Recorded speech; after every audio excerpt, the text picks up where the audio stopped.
What's up, y'all? Kofi Kingston here, and I would love to have a drink with Wrestling on the Rocks, depending on what that drink is, preferably non-alcoholic, you know? How's it going? Tell me why you're shameless. Soda. I would love to have a drink with Wrestling on the Rocks. Maple syrup.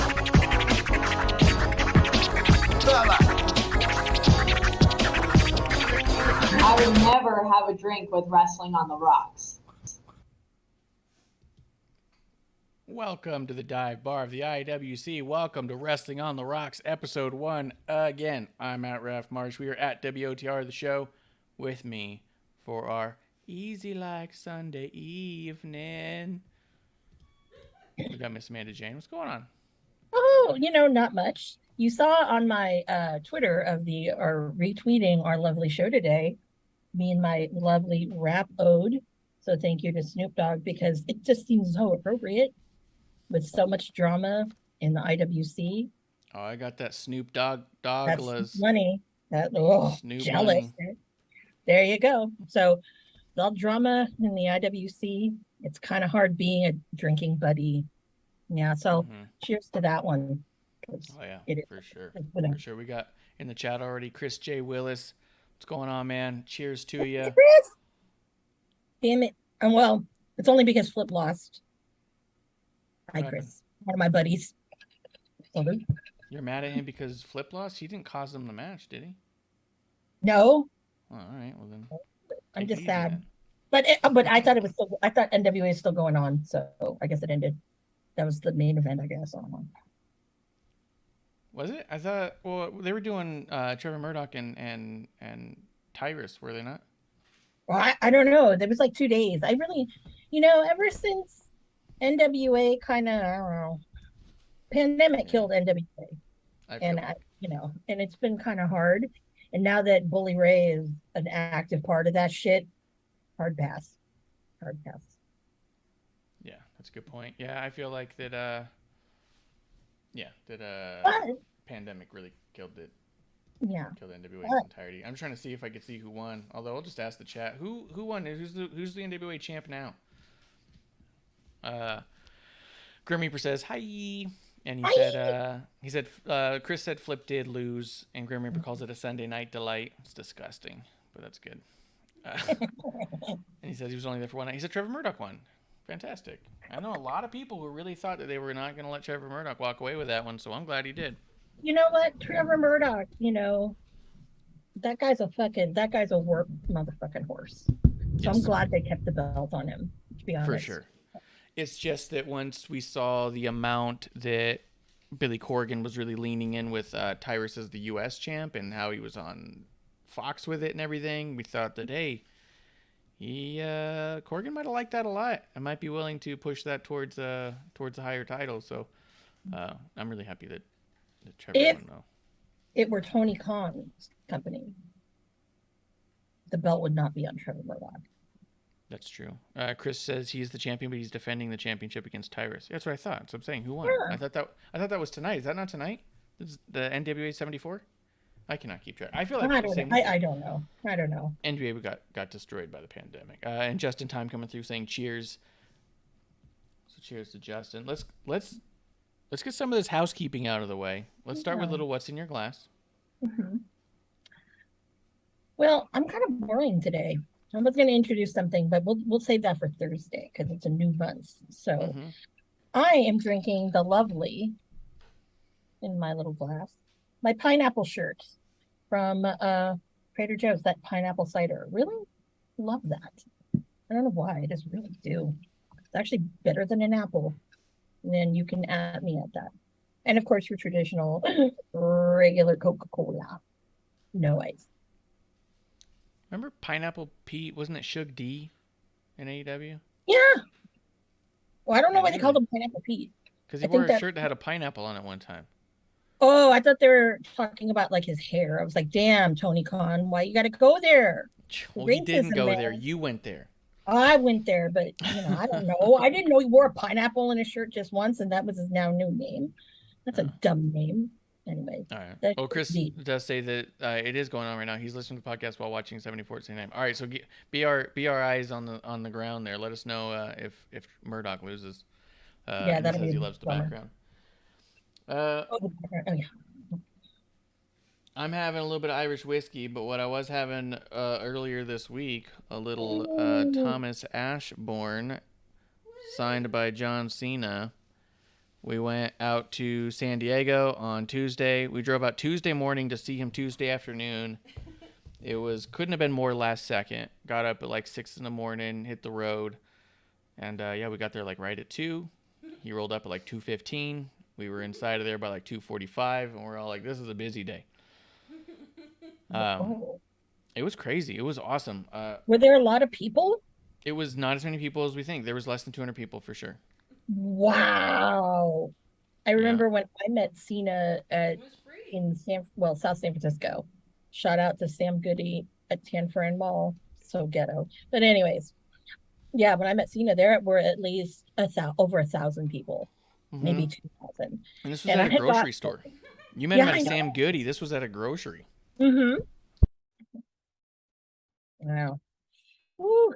Weird situation how it all ended up, right? So it was like, hey, they're doing this meet and greet. It's going to be free, and it was. And they said, all you have to do is buy a bottle of the drink, and he will sign it, and you get to meet him and all that, right? And then they said, all you got to do is sign up for the newsletter. And they said, everyone's eligible. And said, but only the first 100 people are going to be allowed in.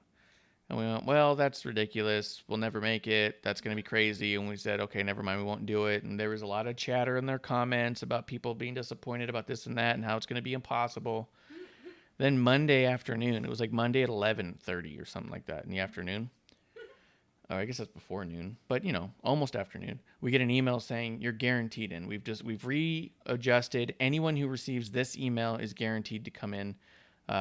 However long we got to stay to make it happen, we're going to make it happen. And we're like, that's amazing. We really can't pass this up.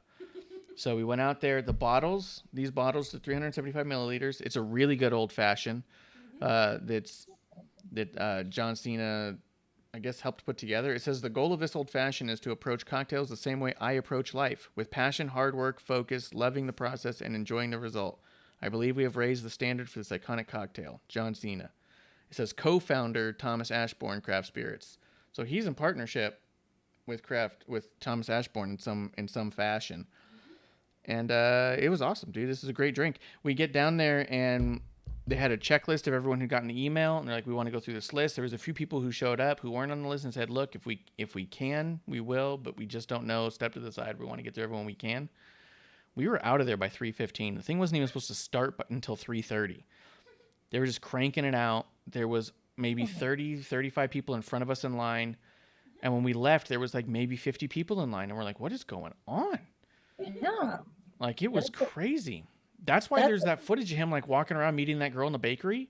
He had time to kill. Well, you know, I'd follow him watching him in the suit, but anyway, he would have been all, can you go away? Yeah. But he was really cool. He was giving everybody the time. Like anybody who stopped and talked to him and just had things to say or something they want to get off their chest. A few people handed him a few things in a marker and he went and just signed it for him real quick. Like, we weren't trying to push any limits because I was like, the only thing I have that's like sentimental John Cena is the first pay-per-view I ever went to was the Elimination Chamber where he came in as champ and lost it to Bray in the chamber. And I happened to get, I mean, years later, I happened to track down for $50 the chair from the pay-per-view that had him on the front. Like it had him on the seat doing the hand. And I was like, this is sick. That was my first pay-per-view ever. I got the chair. I wasn't going to try and weasel in a chair and pretend I wasn't trying to get something extra signed, right? Some people had like little photos and little pops and he snuck those through, right? But yeah, your chair. Great. No, you would have done the chair. Come on now. He's not going to say no. I think that they were saying no at the gate. We didn't see people come through with a lot of stuff like that was too big. But some of the smaller stuff, they were like, whatever. But I don't think I'm coming in with a folding chair to meet John Cena. I have a chair that your face is on from the first. Yeah, I would have totally been like that. But that's just me. Yeah. I probably would have also snuck in a photo from him as the Peacemaker with the Peachy. That'd have been good. And people would have been, oh no, God, no. That'd have been good. But you're signing. It was also crazy because it was free. So the bottle you had to buy, right? We're like, okay, it's gonna be maybe a pricey bottle. It was $15, but it was also on sale for $12. We put in our little Albertsons card and it came up $12, and we're like, so we paid $12 to get a signed alcoholic beverage bottle signed by John Cena. I mean, like, how perfect is that for us here at Wrestling on the Rocks to have a John Cena bottle? Yeah. And I mean, and even the back, the part that says like his little thing, it's got a little faux signature on it too, because it's like, you know, his words or whatever. Oh yeah. But I was like, this couldn't have been more perfect and more designed for us. How are we going to say no for $12 to meet him, spend time with him for a minute? And it was just really cool. So apparently he's doing another one in Tampa, Florida coming up. So all I'm saying is, guys, follow John Cena on Instagram and Twitter. Follow Thomas Ashbourne, ASHBOURNE. Stay up to date. They're going to start touring this around. This was such a success in San Diego that they said they want to do it in more cities.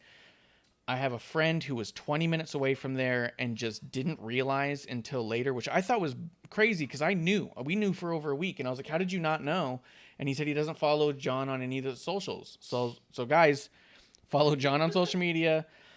Follow Thomas Ashbourne. This drink is absolutely worth it. It's at Vaughn's, Albertsons, Total Wine. The next spot they're going to hit is Tampa. I already said that. Right, thank you for just interrupting without listening. But if you follow them, they might come to your town. And if they do come to your town, it is beyond worth it. It was fantastic. Better. My only regret is I didn't take more advantage of the situation, right? Like, you kind of go back in hindsight and you go, man, I could have probably like sat for another minute and said a few more things. Like, no one was really rushing me. I felt rushed because we always go to the things and you're rushed. So I'm naturally in that go, let's get in and out. I get it. I'm going to take as little time as possible from you where I'm happy and you're happy and we'll keep it moving. And then I kind of turned around and looked back and went, wait, I was the only one rushing me. I'm just so used to maximizing their time and being respectful of that I was like, I could have said one or two more things. I don't think I would have like dragged on, but I would have told him we drove out from Arizona. Guys like that would have appreciated that, you know. You could have gotten another intro for the show. He was taking some selfies and I was holding a cigar and I was having a hard time getting to my phone and I was like, but I did think that'd be funny if I could get him to say something. But what he did say is producer lady was wearing a t-shirt that we sell at wrestlingontherocks.com/shop that says pointless aggression. And it is our pointless aggression t-shirt. She wore it, and as she sat down, he looked at her and said, you've won for the best shirt of the day. And laughed at the shirt. And I was like, if it's good enough for John Cena, it's good enough for you. Pick up your pointless aggression t-shirt on wrestlingontherocks.com/shop. Awesome. Yeah. Okay, thanks I own one. Thank you, Bianca, for winning the Rumble that year. Oh yeah, that was a good win. Mhm. But I want to put that over. I can't say enough good things about them and Cena. And if you follow our socials, we've been posting pictures and TikTok videos, and it was really cool. And it's been a busy weekend. That's why we're here on a Sunday night. So I want to get to it because Thursday I was still in San Diego, still visiting family, and it was a very good trip. We saw a lot of family in a short period of time. I saw some of my family I hadn't seen in over 20 years. And so I was like, you know what? That's okay to go ahead and get a different night to go drinking with my drinking buddies here. We'll make it work because this show also means a lot to me too, drinking with my buddies. So Amanda, let's get into it. Mm-hmm. You tell me what birthdays happened that we need to cheers before we talk wrestling. Well, there's quite a few that a lot of us will know. Unlike sometimes we're really, who the hell are these people? Yeah. But first of all, back on Thursday, we have to say happy birthday to Smiley Kylie Ray. So glad that she's still kind of hanging in there, wrestling. So happy birthday! Of course, one of our favorites collectively here, Jonah. Happy birthday! I mean, not bad performance in the G1. He still is, I think, the that super monster over there, that big guy. I mean, as much as I love Ohana, hi Jeff Cobb, I think that Jonah's really a little bit more superior. And I'm not saying because Cobb is part of United Empire, there's nothing to do with it. I've always been a fan of TDMK, so just saying. Yeah, happy birthday, dude. Cheers. Kali, the great Kali, happy birthday, man. When I think of great Kali, I think of all like these moments for these women that I'm like, I always think of the Beth Phoenix thing at the Rumble. I would think of Natty but happy birthday, dude. I know, horrible. I hate that. I think of that. Sergeant Slaughter, happy birthday. Having a birthday. Apollo Crews. Actually, I thought it was the promo this week with Grayson Waller was hilarious, but we'll get to that later. So good. Oh, it was so good. I loved it. Everyone's somewhat favorite ass boy, Austin Gunn. Happy birthday, dude. Mm-hmm. That's the more annoying too. Yeah. Because if you don't know who's who. He is the most annoying. I mean, seriously. Jazz. Happy birthday. She, I will say this, was one of, for me, meeting on that Jericho cruise last year was, or earlier, whenever the hell it was. Like, it just feels like it was. Yeah, it was last year. Was one of the highlights. She is just an amazing woman. It was really kind of cool to sit down and just kind of chit chat with. Thumbs up there. That's awesome. Happy birthday. That's one thing about the Jericho cruise that's awesome. Is sometimes she popped into our chat one time. Did she? Yeah, like a long time ago, like year one. Yeah. Wow. Interesting. Yeah, so she's, I mean, so as far as I know, she's a friend of the show. And I've always that's a friend of the show.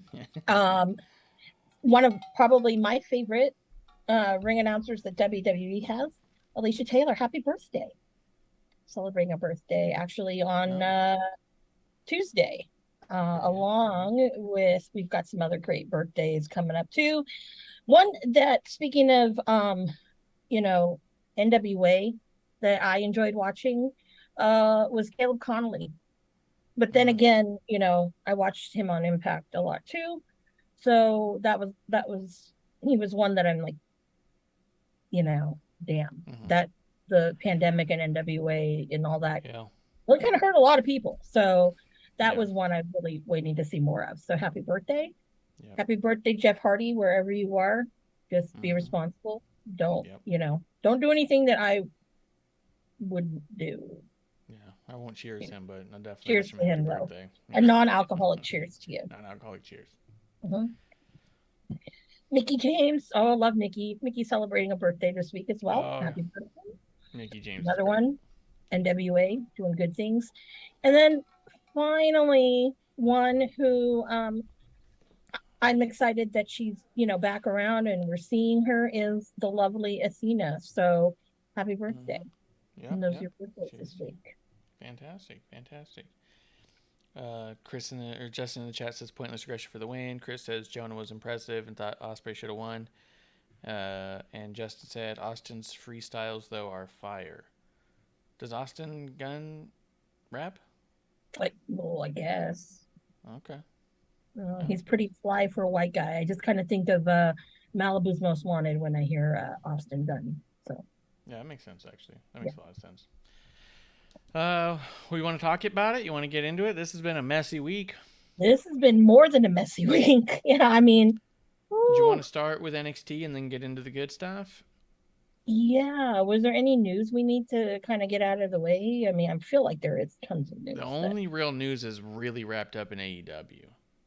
Yeah. Because it's all the stuff that happened on screen and backstage. We talked about it some last week with the Hangman stuff. This week we got the match, and then there's kind of a little bit more talk about more of that. Yeah, let's do NXT. Yeah. Chris Willis makes a good point. All emotional wrestling at this point. Yeah. Let's see.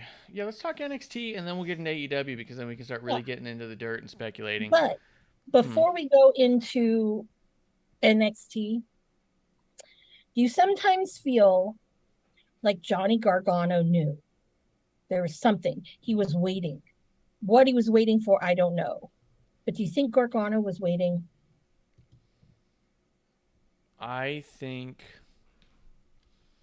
because we know that, AEW, he ain't gonna work out there.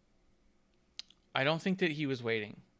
I think that he wasn't getting the response he expected outside. I think he got lucky. I don't think he was waiting. I don't think he was calculating. I think he was taking time off to do the family man thing. He did want to get back into wrestling once his kid was getting a little bit older. I think a lot of this fell into place around him. I don't think it had anything to do with him necessarily. He's lucky Triple H really likes him. I don't believe I believe that if offers had been made that were of any substance, that bookings would have been seen. I don't believe that there was any offers that he was interested in, and I don't think that there was very many companies that were interested in offering him more than he was getting offered. I just don't. That's just kind of my gut feeling about it. And I think he got really, really lucky. I think had not everything happened the way that it did in WWE, he still wouldn't be wrestling. I think it's an irrelevant thing, the idea that, you know what I mean? Like, he wasn't waiting it out. He wasn't like, oh, I'll wait, and then Vince will get caught up in some legal troubles and leave. He got really lucky that Triple H is kind of blinded by Johnny in a way. Like, the way that we talk about Vince McMahon being a body guy and getting obsessed with people's physique, and in Conrad and Bruce's podcast, it's always like, he's so vascular. Like, the same way we go, Vince McMahon will see the right body and not care about the rest, and we think of that as Vince's blind spot. And you can name a ton of giant buff dudes who didn't work out. I feel like Johnny is in Triple H's blind spot. I know he has a fan base, but I do not think I don't think he catches on to as many people widespread as Triple H believes. And I get it. He's got fans. Justin Time in our chat loves him. Chris says that Johnny Gargano not going to AEW was the best move for him. It was the only choice for him. It wasn't his choice, I don't think. If Tony wanted Johnny, I'm telling you right now, Tony would have gotten Johnny. Nope. I was not on his list at all. That's right. He was not on his list. He wasn't one he was interested in. No. He got the one he wanted. You know what I mean? When you looked at all that stuff, he got who he wanted every time. He would have got Johnny if he wanted Johnny. Vince wasn't crying when Johnny left. Nope, nobody was. WWE wasn't calling him. Hunter was. So it was just lucky for that. You know what I mean? Like, and I get it. He's got a fan base and people like him, and I get that. I just think that there's a blind spot with him, and I think that he's not as appealing to mass people as they think. I think that his return was really cold and weird.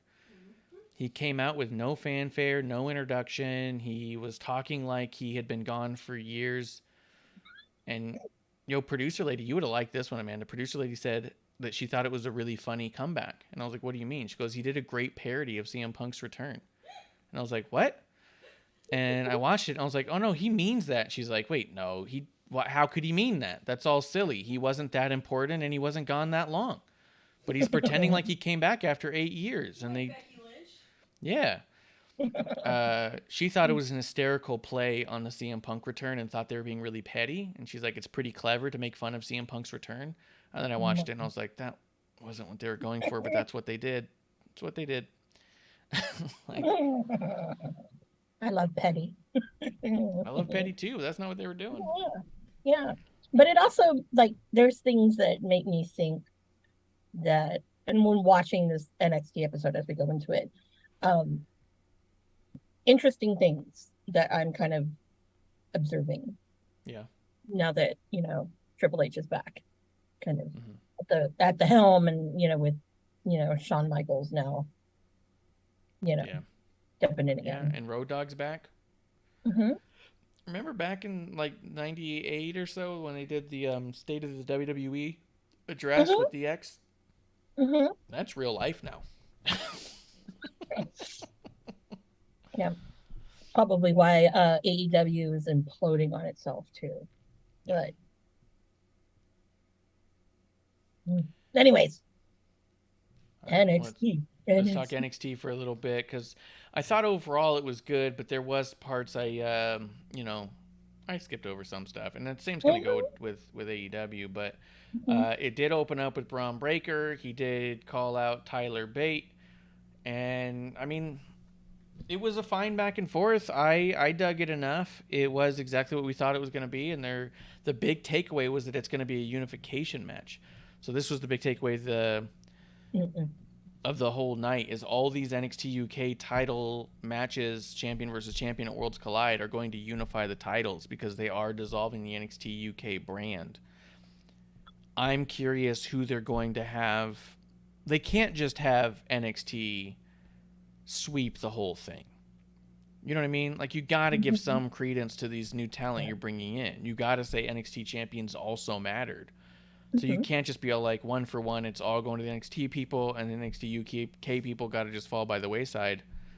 They could easily do that, but I got to think they won't. But starting with it was Tyler Bate and Braun Breaker.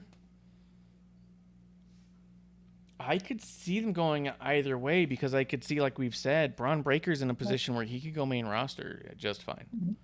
But I also don't think Tyler Bate's in a position where he can't either. But I just think that you'd want to give him a little time in NXT to kind of let him flesh out in front of the American audience a little bit.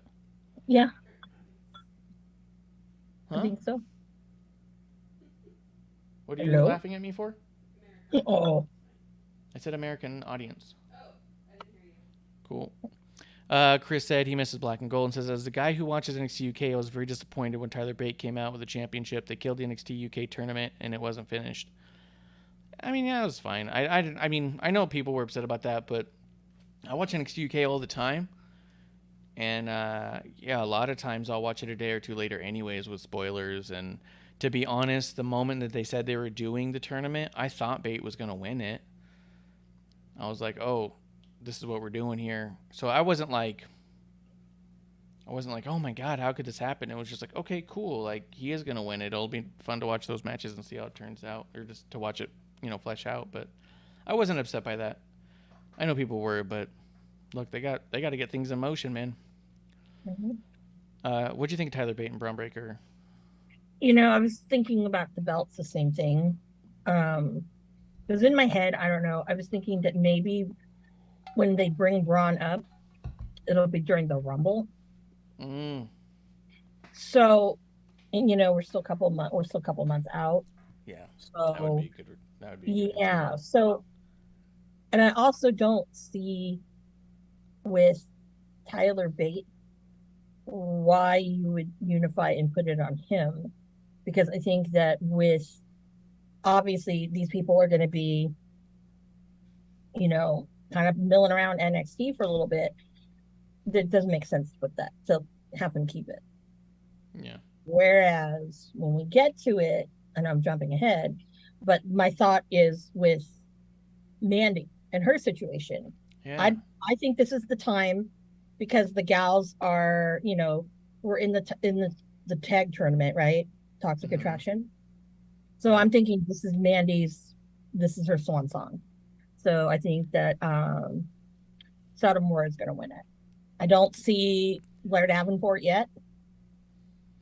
I feel like, and we can jump to that segment too, and we'll go through, Yeah. and Yeah. we're going to probably jump around a bit today just because I'm a little disheveled. But I thought about that too, that I felt like with the introduction of Blair Davenport, that she's there to take the pin to protect both the champions, and obviously someone's got to lose, right? But I don't think Blair's going to be the one to walk away with the championship. And I was thinking it's going to be a great way to protect either of them, no matter who they choose. I think that it's very possible because Toxic Attraction wasn't called up officially. No. Not properly. They were a fill-in for another injury, and then they got injured. Mm-hmm. And the match wasn't remarkable. So it could have also not sat right. But I did think that, we could end up a situation where Mandy doesn't take the pin but loses the belt, remains credible, and then you can have all three show up on the main roster, and you can even buy them a few weeks before they even get in the ring. Mm-hmm. You know what I mean? If they're healing. Yeah. That's what my thoughts were. Yeah. Exactly. Because I think they did a really good job with that segment, too. Oh, yeah. And I think that with Satomura, too, there's a lot that she can give to that locker room that I think would be a win-win for, like, pretty much everybody, or either locker rooms to that matter. But I think really with the crop of women that are in NXT right now, I think that would be phenomenal. Yeah. Mm-hmm. Yeah. That's my take. I like that segment too. I did. I was like, this is great.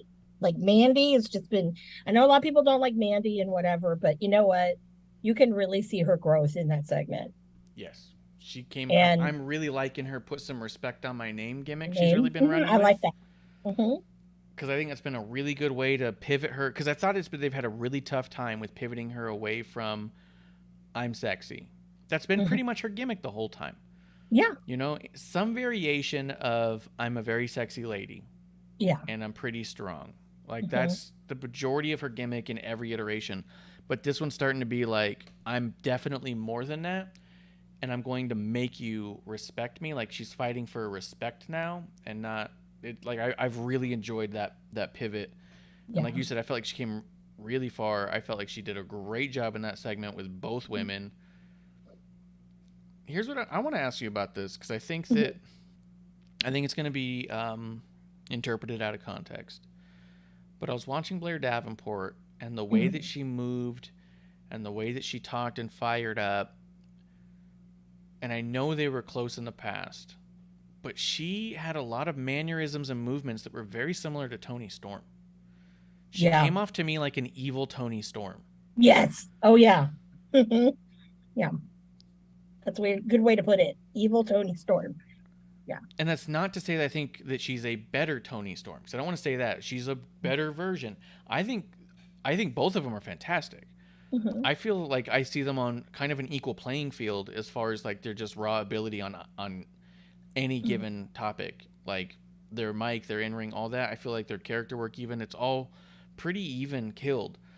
So I thought it was interesting because I started seeing little bits of the ways that she was doing stuff that it reminded me a lot of Toni, and I thought that what an interesting, like I said, not like, hey, Toni left and then they go, look, we have a better version. Not like when Seth Rollins told Ocean Spray we got the better version with Ricochet. You know what I mean? But they do though. They do. I think Ricochet is infinitely better than Ocean Spray for a number of reasons, but I don't think that this is them saying we got the better version of Toni. I think it was just like, hey, you're not a one of one necessarily. Like you're not leaving a hole we can't fill. You know what I mean? Yeah.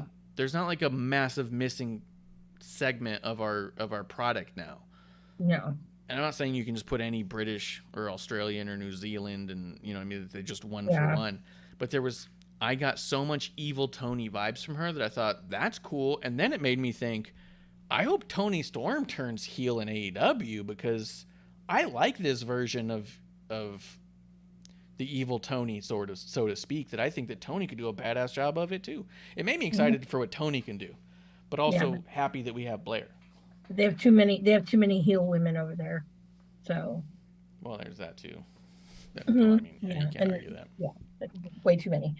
But yeah, no, I really kind of enjoyed that because I saw that too, and I was just like, I couldn't put my finger on what it was about Blair Davenport. And then, fast forwarding later on, and we see, that vignette, the Alba Fire vignette. I'm like, okay, I'm liking where they're going now because I thought it's been kind of, I don't know, like, I don't get it, but now I really kind of get it. So I think that that's a huge positive in that aspect because they're really differentiating her from other people that are now, that whole NXT UK affiliate. Yes. So the dumb people in Orlando don't be confused by, oh, it's just another person with an accent that we can barely understand or whatever, Yeah. That's how sometimes I still feel that awful Orlando audience still is like that. Yeah. Justin Time said they should give it to Mako. I think it's actually Miko. When I was listening to After the Bell, the way that Corey and Dakota and Bailey all said it was Miko. And I always thought it was Meiko. That's what I thought too. But they're saying Miko. So I'm going to say Miko because whatever Bailey tells me to do, I'm going to do. What a fanboy. Anyway. What do you mean? No. I shouldn't talk shit. I'm not going to talk shit. But Justin says they should give it to Miko purely on what having her leading the division will do for all the women. Step up their game massively. Yeah. Yes, but we have to really see both sides, right? I do think Mandy's ready to go back to the main roster. I think she's ready. So I think you could easily have Miko pin Blair, and then now you have a ready-made Blair and Miko rivalry because they were working together pretty well in UK, and Blair had become #1 contender, and they were supposed to have another go at it. So they're already ready to go, and they're ready to do this, right? I think from the standpoint of because Mako would lead the division on screen and therefore help them step up their game, I think that discredits the reality of what is not on screen, right? Just because you're the champion and just because you're having matches every few weeks with somebody on screen doesn't mean you're not the locker room leader, right? If Mako's not the champion, she's still likely the most respected woman in the entire locker room by everyone in that building. She's probably more respected than most of men in that locker room. Like, if you guys haven't heard the After the Bell, it had Bailey, Io, Dakota being interviewed by Corey and Vic Joseph, and Vic got very little words in on this one. It was just so interview heavy on the other side with the women talking. They were talking so highly of Miko and her legendary status and talking about the documentary that she's in that you got to see. And I don't think that anybody on any side in that back is not listening to her if she's in that locker room. So I don't think she needs to be champion to step up the game. I do think that she's going to be stepping up the game anyways. The way that she trains, I think people are going to take notice of. It's like having Undertaker back there no matter how you cut it, But it doesn't mean I don't want to see her as a champion, because I think I do. I think if I were to book that one, Mako pins Priestley. No, Davenport. Blair Davenport. Was her name used to be Bea Priestley, or is that Gigi? No, that's fucking what's his face's old lady.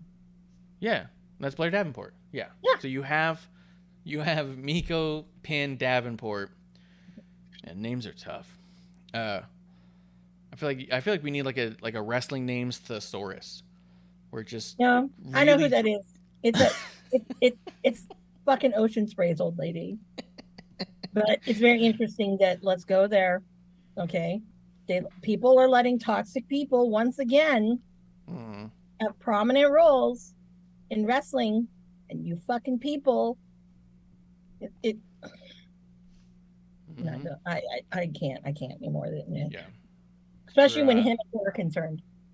So, yeah, you are bad, Tony Storm, but also you're a fucking evil bitch in person. So, yeah, blackmailing people. You're not that. You're good, but you're not that good, girl.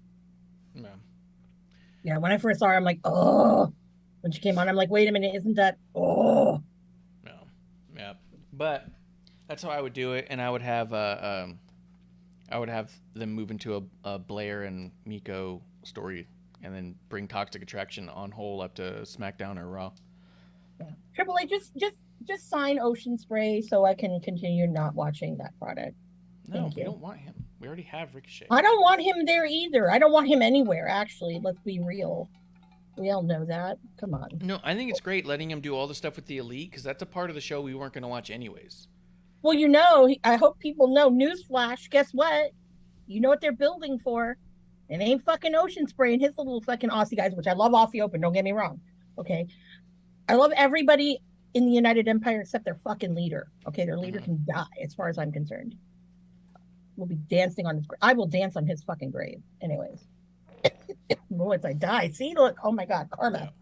Anyways, but yeah. I will say that on that Elite subject, I know we're jumping around, That's what you get. but on the Elite subject, he's not going to win because they've already set it in motion of what's going to happen. Yeah. Yeah, I don't think he's going to win either. I didn't believe it was going to go that way, but we'll get there. Anyways. Yeah. Yep. Oh, anyway. Let's see. But let's scroll back a little bit because, yeah, those are the two big takeaways for those two stories for me. But then there was other cool stuff that happened here. Mm-hmm. Oh, my God. I forgot about that, man. No, there were some other things, too, that I was like, whoa. Cameron Grimes. Okay, we'll get to that in just a second. I did Gallus versus Jensen and Briggs with Fallon. I fast-forwarded that whole match. Caught the very end.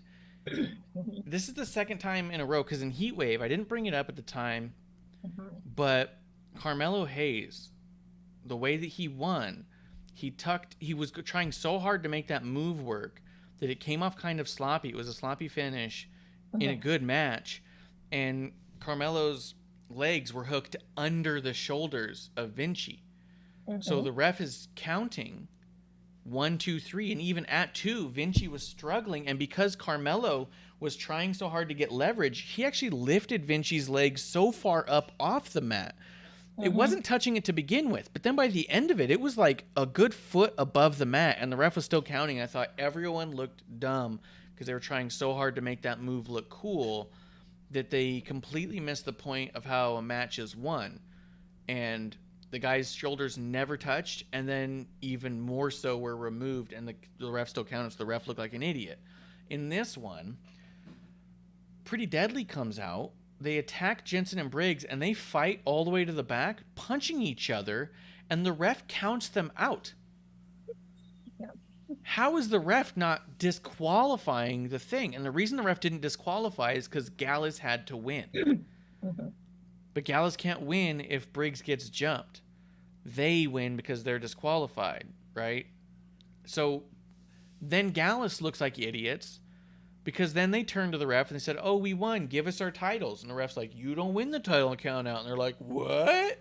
Like, how did nobody in that match understand the rules but knew to count to 10 and were still confused by the end of it all? Like, I just thought for a match that had very little of me wanting to watch to begin with, for it to finish like that, I was like, God, these guys are better than that. And I'll be honest, until Briggs starts wrestling in something that's not what he's wearing, I'm not watching his matches. These Daisy Dukes and cowboy boot-looking moon boots, like they look like slippers painted to look like cowboy boots. I'm not having it. And I'm not watching it. And he's supposed to be a good guy. Here's the thing. When people wear obnoxious clothing, it's because you want to boo. Like, they want you to boo. Corbin wore a stupid vest for a long time because he realized that people hated him for it. The amount of comments online of people being like, he looks like a waiter. He looks like a fucking, not a sommelier, but, you know, they're just like, yo, why is he dressed like he's working at TGI Fridays? Why isn't he dressed like a wrestler? Where's his gear? So he sees that. He said this on an interview. He sees that and goes, oh, I got to buy more vests. They hate that. This guy looks like an absolute fool, and I'm supposed to cheer him, and all I want to see is him get his boots knocked off of him. So I'm like, I'm not watching it anyways. And then the guys didn't know the rules. Whatever. I have no problem with, the boots are all ridiculous, yes. I have no problem with the Daisy Dukes. I'll just put it. All right. That's fair. That's fair. It looks like he's wearing Henley's shorts. Yeah. Fallon Henley. Yeah, no, he does. And They it's kind share. of cool. No. But, then again, if you were John Cena, I'd be a holy damn. Like, geez, Yeah. that's too hot for TV. Yeah, that's true. Here for Wait, dude butts, though. Yeah. The Andre Chase thing, I really don't like Chase University and I anything doing with it. God, why can't they get rid of it? I fast forward through it every time. Yeah, Justin even says, I still don't understand why I ended in a count out when the ref clearly saw Pretty Deadly attack Briggs and Jensen. And even if he didn't see the initial attack, he's counting to 10, screaming at them while they're punching each other. Like, even if he didn't see the initial thing, he's seeing the preceding blows. That's what made me so mad about it. As I watched it, I was like screaming at it. But what I did like in the Chase University thing is the introduction to the American audience, Mr. Dempsey. Was it Jack Dempsey? Is that his name? Charlie Dempsey. Charlie Dempsey is the son of Lord Stephen Regal. William Regal now. I never know which lord he was, but I do know he's a man. A man's man. So Charlie Dempsey is Regal's son, looking like a badass Kenny Omega. So he is a better version of Omega, if you ask me. And his stuff was pretty cool. And I like how he called all them soft and told them to Google Billy Robinson and kind of walked off. I like Dempsey. I like Dempsey a lot. I didn't like any of the acting of everyone around him. Even the people watching overacting like, ah! Fucking ridiculous. Worst What'd you think crowd of Dempsey? ever. Yeah. Oh God, no. That wasn't the crowd. That was the other kids, the other that's wrestlers. right. Well, still same thing. But Yeah. honestly, I fast forwarded through that because I fucking hate Chase Okay, that's fair. For me, there's no value. Like the two things that I commonly will fast forward through. Chase University is number one. Yep. Number two has to be Pretty Deadly. Yeah. Yep. I just don't get it. Don't want to get it at this point. So, Yeah, yeah. I'm on board with that. I just like Dempsey, and I want to see him away from those people. Chris Willis does say he's an exit wrestler in NXT UK. I know, dude. I've seen him over there. We've been watching him for a long time. Not a long time. You know how long he's been in but NXT it's UK. son of It's been like a Regal. year. Come on now. But yeah, it's the son of Regal. Badass. Yeah. That did bring us to the Grayson Waller effect. Yes. Yo, like, I'm finding myself while I'm watching this. Like, I already like Waller. I think he's amazing. But as I'm watching it, he keeps the way he's like, there's no script to him. You know what I mean? If he's scripted, there's no way you'd know it.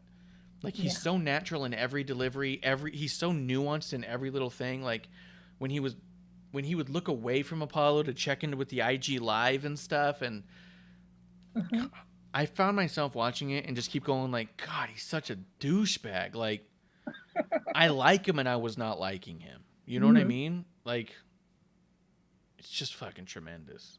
Oh yeah. And then Apollo came across badass here. Like, this is what I've been needing from Apollo. Where's this Apollo been? Okay, on NXT. Like, I feel like okay, Apollo comes down. Oh, it's Apollo. All right. There's not anything great about it. There's no feel like there's not a reason because like when Mandy came down, kind of knew right away. This is like, what the hell is he just here? And I think that this really rose his stock in NXT. Yes. Kind of those things where this is why I was here. And I thought that was it was very well played. And I just was on the floor. I was rolling. It was great. It was amazing. I love Waller saying, I'm going to ask you what no one else has the guts to ask you. What happened to your accent? And then Apollo goes into it, and he's all like, I'm not afraid of my past. He goes, but I realized I was too focused on my past, not enough on my future. Which was a good line, except he then followed it up with, and that's why I'm back in NXT. You're like, but that's your past again. Like, Yeah, I know. Yeah. I was like, ah, man. But he's still a Nigerian warrior. You have to remember that. So. That's yeah, and he said that. So, I mean, yeah. So I feel like, it did great justice to the two of them. I do not mind, because sometimes some of these NXT, those old shows like Lash Legend, I hated that. That I'm like, oh, I don't know I mean, I like Grayson Waller, but I'm like, oh God, what are they going to do with this?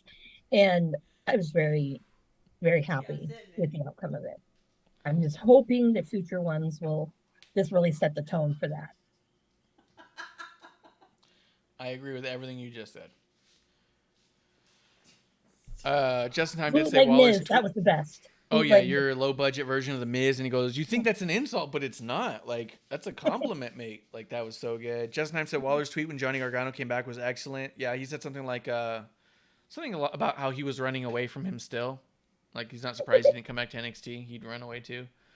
But this whole thing was awesome. The only thing that sucked was Diamond Mine came out, and I remember they were the NXT champions. I didn't realize that when they came out. I was like, what the fuck are those?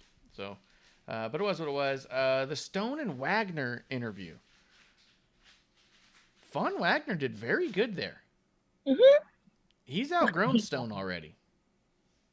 Well, yeah, or is it just our hatred of Robert Stone that, like, for me, I'm like, it could be a bias. Oh, go away, Von Wagner, go away from Robert Stone. I can't do this anymore.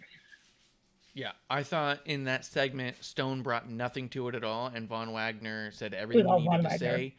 Mm-hmm. I really liked his voice. I thought he had a really good sound. He still looks scary and big. Mm-hmm. Yeah, I thought he said everything that needed to be said. I was like, I don't know why Stone was here at all. This could have all been Wagner. Yeah. So I'm into that. Yeah. But we'll come back to that. Cameron Grimes defeating Javier Bernal. Okay. He calls himself Big Body Javi, but he's an average-sized human. And then he put it on his pants, Big Body. And then he's in the back saying, I'm Big Body Javi. No one talks to Big Body like that. And he keeps saying it like it's going to make him large. Like, it's the most Napoleon complex gimmick I've ever seen. Except for he's not so undersized that it would fit. He's got like a Napoleon complex, but is a largely, generally athletic, average-looking person. He looks like a generally athletic, normal human you'd see at the grocery store. He doesn't look like a super athlete. He's not a giant, but he's also not undersized. He'd look like if he was your friend, you'd be like, dude, you're looking good. You know what I mean? Like, oh, you're working out a little, eh? But he doesn't look like you'd go, hey, you should be in football. You know what I mean? Mm-hmm. I just was so confused by his existence and everything about his character that it made me go, you're playing a character. You're the opposite of Solo Sikoa.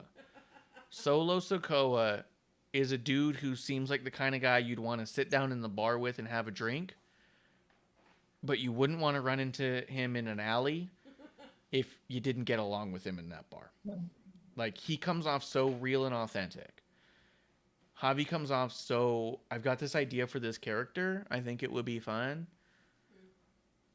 And not the Tiffany Stratton way where she actually pulls off the, like, this is a failing gimmick. They need to pull out immediately and give him something else.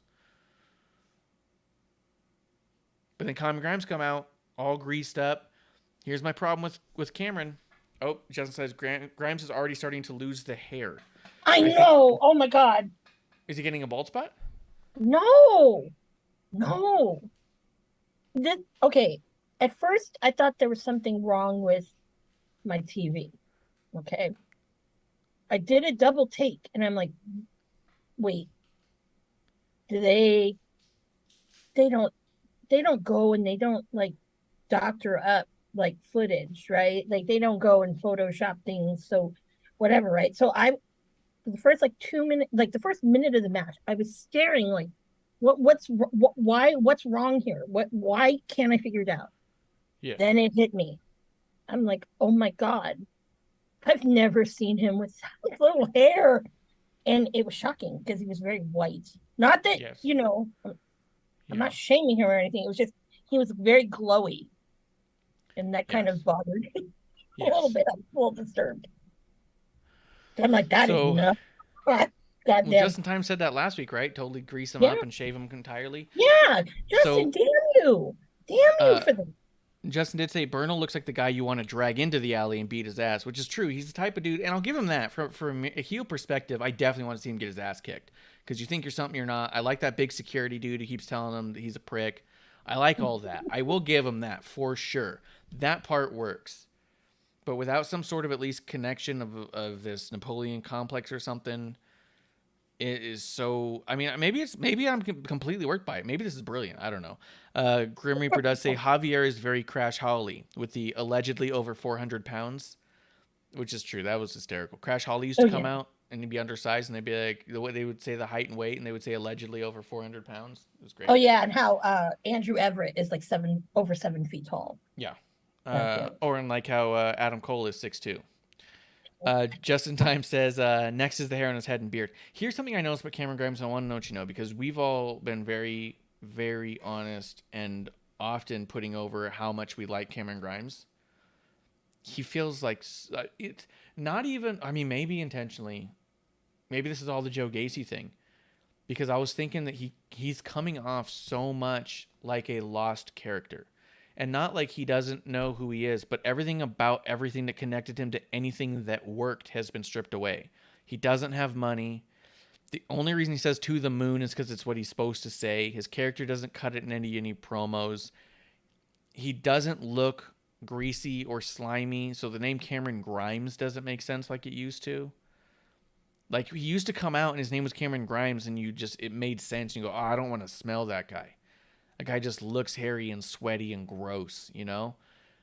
And then he was doing all the stuff where he was just kind of dumb and getting lucky and then getting smart with the stocks and making money. So now his music doesn't match his character, and his name doesn't match who he's become.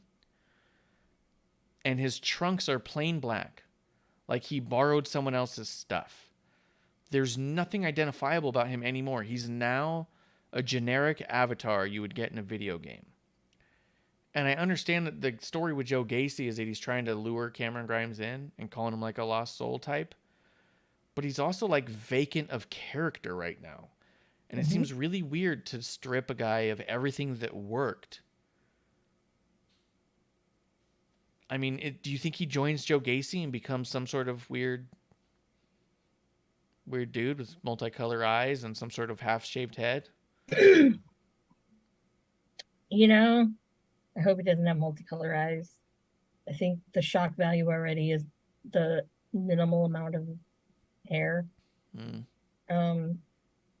But I will say that I get that, you know, they're basically stripping him of everything. I get it. Okay. Yeah. I mean, but, and also, you know, going back to being a Trevor Lee fan, he always had really plain black shit. So, which makes me sometimes wonder with this is he going to come out of it as go into Gacy's thing and come out of it, go into it and come out of it as something completely different? I don't know. Yeah. That's going to be really interesting to see. So that's where, for me, I'm like kind of into this, and I'm kind of buying it because there's so many things that could happen. Yeah. But is it for the better? Maybe, because I don't know. It's more like, would the Cameron Grimes character, if he were to go to the main roster, would that make sense? Or is it just going to be this joke the whole time? So I mean, Cameron Grimes made sense before. Yeah, but they're maybe transitioning him into something new and something else. Yeah. Chris is saying, I'm surprised Cameron Grimes is not on the main roster yet. And I would have said that a year ago. Like, after the $1 million championship thing, I was like, all right, let's bring him up. Let's do it. Justin says he'll probably change his name as well when he joins Gacy. And Chris says, seeing the Grizzly Young Veterans with the gimmick change is very weird. But the thing is, I was so fucking tired of the Grizzly Young Veteran gimmick. Yep. Episode 1, I called that. Yep. Yeah, he said that immediately. I was like, who could it be? You're like, Grizzly Young Vets, of course. And I was like, oh. Oh, yeah. Right. Yeah, I didn't mind that at all because what they were doing wasn't working. They were having great matches, but it didn't matter. I think that it's the identity. I mean, look at what happened to LA Knight. Yeah. Yeah. I mean, Max Dupree, that bullshit. Come on. Yeah. Come on. I mean, it's like that was a change that was like total, 180, and it's like, what? Okay, we're supposed to be okay with this one. It makes no sense, absolutely no sense. Whereas this one, I could see it making sense because it would give him more long-term, I don't want to say believability, but it would actually give him more of a place on the roster than I think as Cameron Grimes. Yes. And that whole gimmick. I just think that Cameron Grimes' gimmick would have worked better than where we're at right now. Like right now, he's nowhere near being ready to go on the main roster. He's like such a not fleshed out character anymore. Well, and I think that you only want to do so much of that on NXT because I think of guys like Gargano and Ciampa. The best thing they ever did was their first 2 years in NXT. Then after that, it's a bunch of like, well, this was a nice little thing, and this match was good. And then they get to the main roster, and you're kind of like, yep, everyone's trying, like, or everyone's already fantasy booking that we get back to DIY. How do we get Gargano and Ciampa back together? That's just a callback to say that the best they ever did was the first 2 years in NXT. Yeah. You don't want to do too much on NXT because you got to save some shit for the main roster, right? Like, if they're ready, they're ready, and you do the weird things later. Like, I think that but I really think that when he goes up to the main roster, which is inevitable, because I think that Triple H is very high on him, that it's going to be closer to his normal persona. I hope. I think so. Yeah. Or maybe he does go back to his, grimy ways. Who knows? It's hard to say. But also in a way, I'm very curious because, I fucking love Joe Gacy. So this is, so for me, it's win-win either way. Yeah. But it's weird. The hair, I'm not going to lie, it's weird. Yeah. It's really, really weird. I know if they make him bald, I'm going to cry. Justin, I'm going to cry. What if they just do straight down the middle and one half is bald and then they do straight down the middle, the other half, opposite half of his beard is bald? No. So it's kind of like almost like a checkered kind of hair look. No, don't do that. And then you can put it up in one bun off to the side, like a Minnie Mouse ear. No, don't project that kind of shit out there. I think we influence things, but please don't influence that, please, for the love of God. Yeah. Good news, guys. Fart. We're back home. Yep. Fart. Yeah, that was big fart. We did the Wednesday show without a fart gun. It was terrible. It went horribly wrong. Because I did it remote for my grandma's. My grandma does not have a fart gun. Well, I didn't bring mine because I thought, of course, she's going to have one. And she didn't. It's a fucking problem, All right, sorry, back on topic. Shaking my head. All right, as we keep it moving, the Alba Fire thing we talked about was awesome. Blair Davenport beat the shit out of Indy Hartwell, and I like that. Poor Indy Hartwell, but what I did not like when I knew it was coming. Wait, after the match? Okay, before we talk after the match. In the match. So immediately at the end of the match, when Blair grabs the mic, she goes, "I just beat one of the best that the women's roster has to offer." And I was like, what? Like, why did you say that even? She loses a lot. As a matter of fact, in the match, Vic Joseph said on commentary, and I don't think it came across the way he intended it, was he said, Indy Hartwell is such a great example of how hard it can be to gain some momentum in NXT. And I was all like, ooh, that sounds like try as we might, we can't get her over. You know what I mean? Like, that sounded like, just goes to show you that no matter how hard we try, if you suck in ring, there's nothing we can do about it. Like, it's what it sounded like. And I don't think that's what he intended, but it came across that way to me, where it was all like, she's such a great example of the machine being behind you and you still are a failure. You know, like, I was like, God, what a crushing word. And then immediately Blair's like, the best you have to offer. And I was like, not according to commentary a second ago. And then, of course, all this stuff happens with Davenport, Mandy, and Mako we talked about. And then afterwards, there's, I was going to say that real quick about Waller. When he ran into the ring to do his thing and Vic had the mic and they were talking, he snapped it out of his hand. And I was like, see, because that's what an asshole would do. That's why I get so annoyed when baby faces do that in AEW. Because assholes do that. But Indy Hartwell does this woe is me, crocodile tears. Oh, it's so hard. I don't know what I'm going to do. And then Dexter shows up. They do a bunch of stupid index stuff. The crowd chants. Then they go to the back. They suck face. And then the police show up and tackle Dexter and take him away. I was completely on Wade's side during all this because he's all like, I thought we were done with this garbage. Like, Thank you. the way he says it. God bless Wade. God bless Wade. I swear that out of all the things he talks about, you can tell he's talking about this story and these characters. And every time he talks about Index, it sounds like he's not talking about these characters. He's talking about this everything. I thought we were done with this garbage. I thought we weren't doing bullshit like this anymore.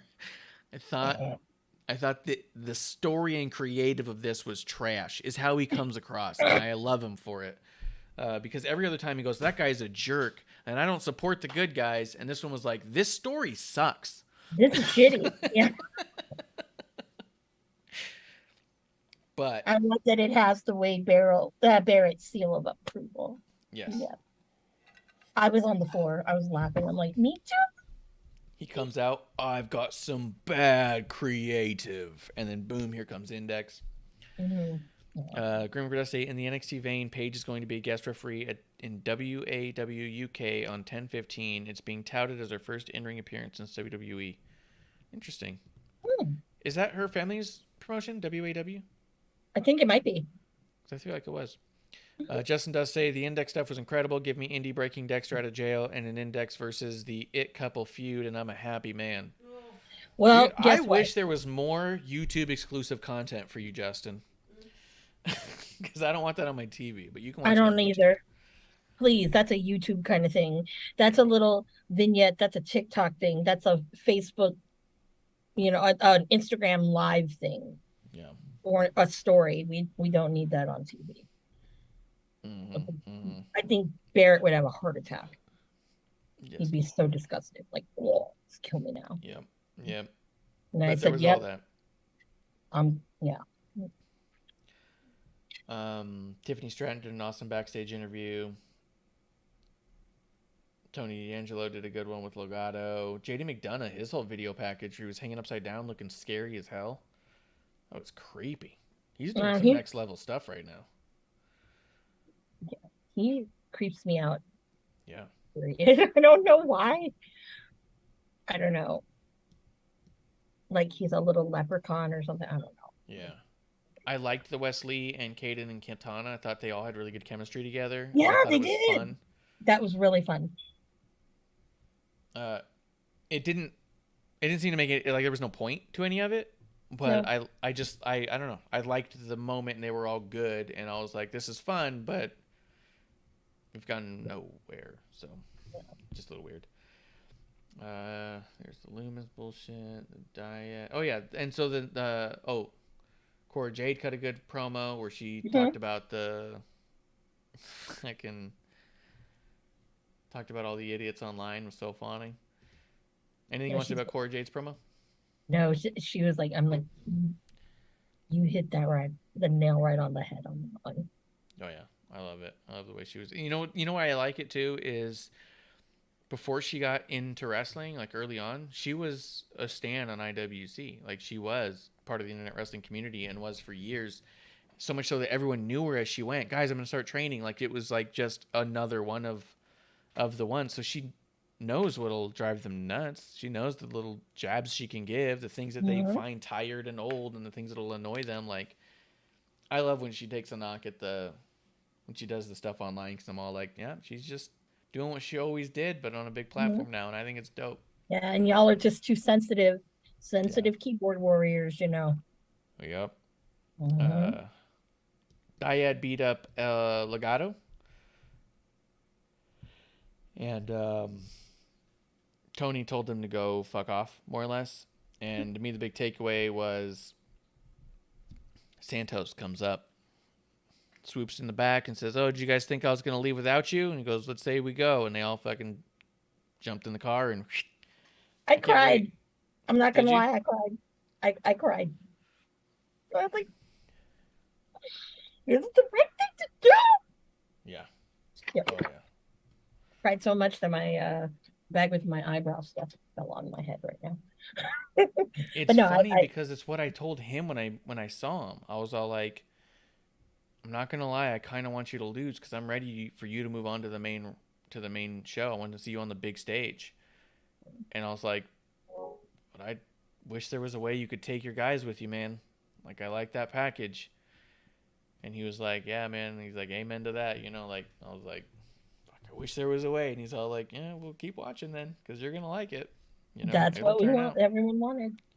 I mean, most people, who, especially if you're fans of Legado, like, I'm like, they got to, they have to. And then I was like, after they lost, I was like, oh, man. Like, I'm like, yeah, damn.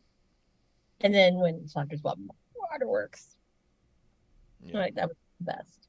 Yeah. So I'm excited. I'm very excited. Very excited about that. I was impressed. Oh, go ahead. Me watch main roster shit. There's very few things that would get me to do it, but yeah. Yeah, it's getting close. Yeah, Cross is another one too. Yeah, what he's doing is crazy. Yeah, but I the hair kind of bothers me. I'm still not used to that. Tyler Bate and Von Wagner was surprisingly good. I was not expecting it to be as good as it was. I shouldn't have been surprised, but I guess I was. But outside of that, I mean, Tyler Bate won, and he had to, we knew. But that does take us to the main event, Wendy Choo versus Tiffany Stratton in a lights out match. The whole match was done with a black light, which I thought was so cool. Yes. I saw some people trying to give him crap, being like, oh, look at, they're doing a lights out match, but they actually have the lights out. How stupid, how funny, how corny. And I was like, no. Like, this is Wendy Choo. Like, Wendy Choo's world.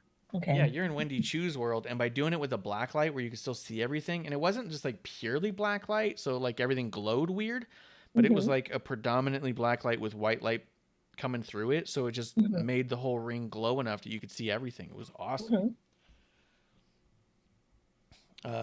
Justin does say, awesome to see Legado back together, but boy, does that make the outcome of last week look dumb.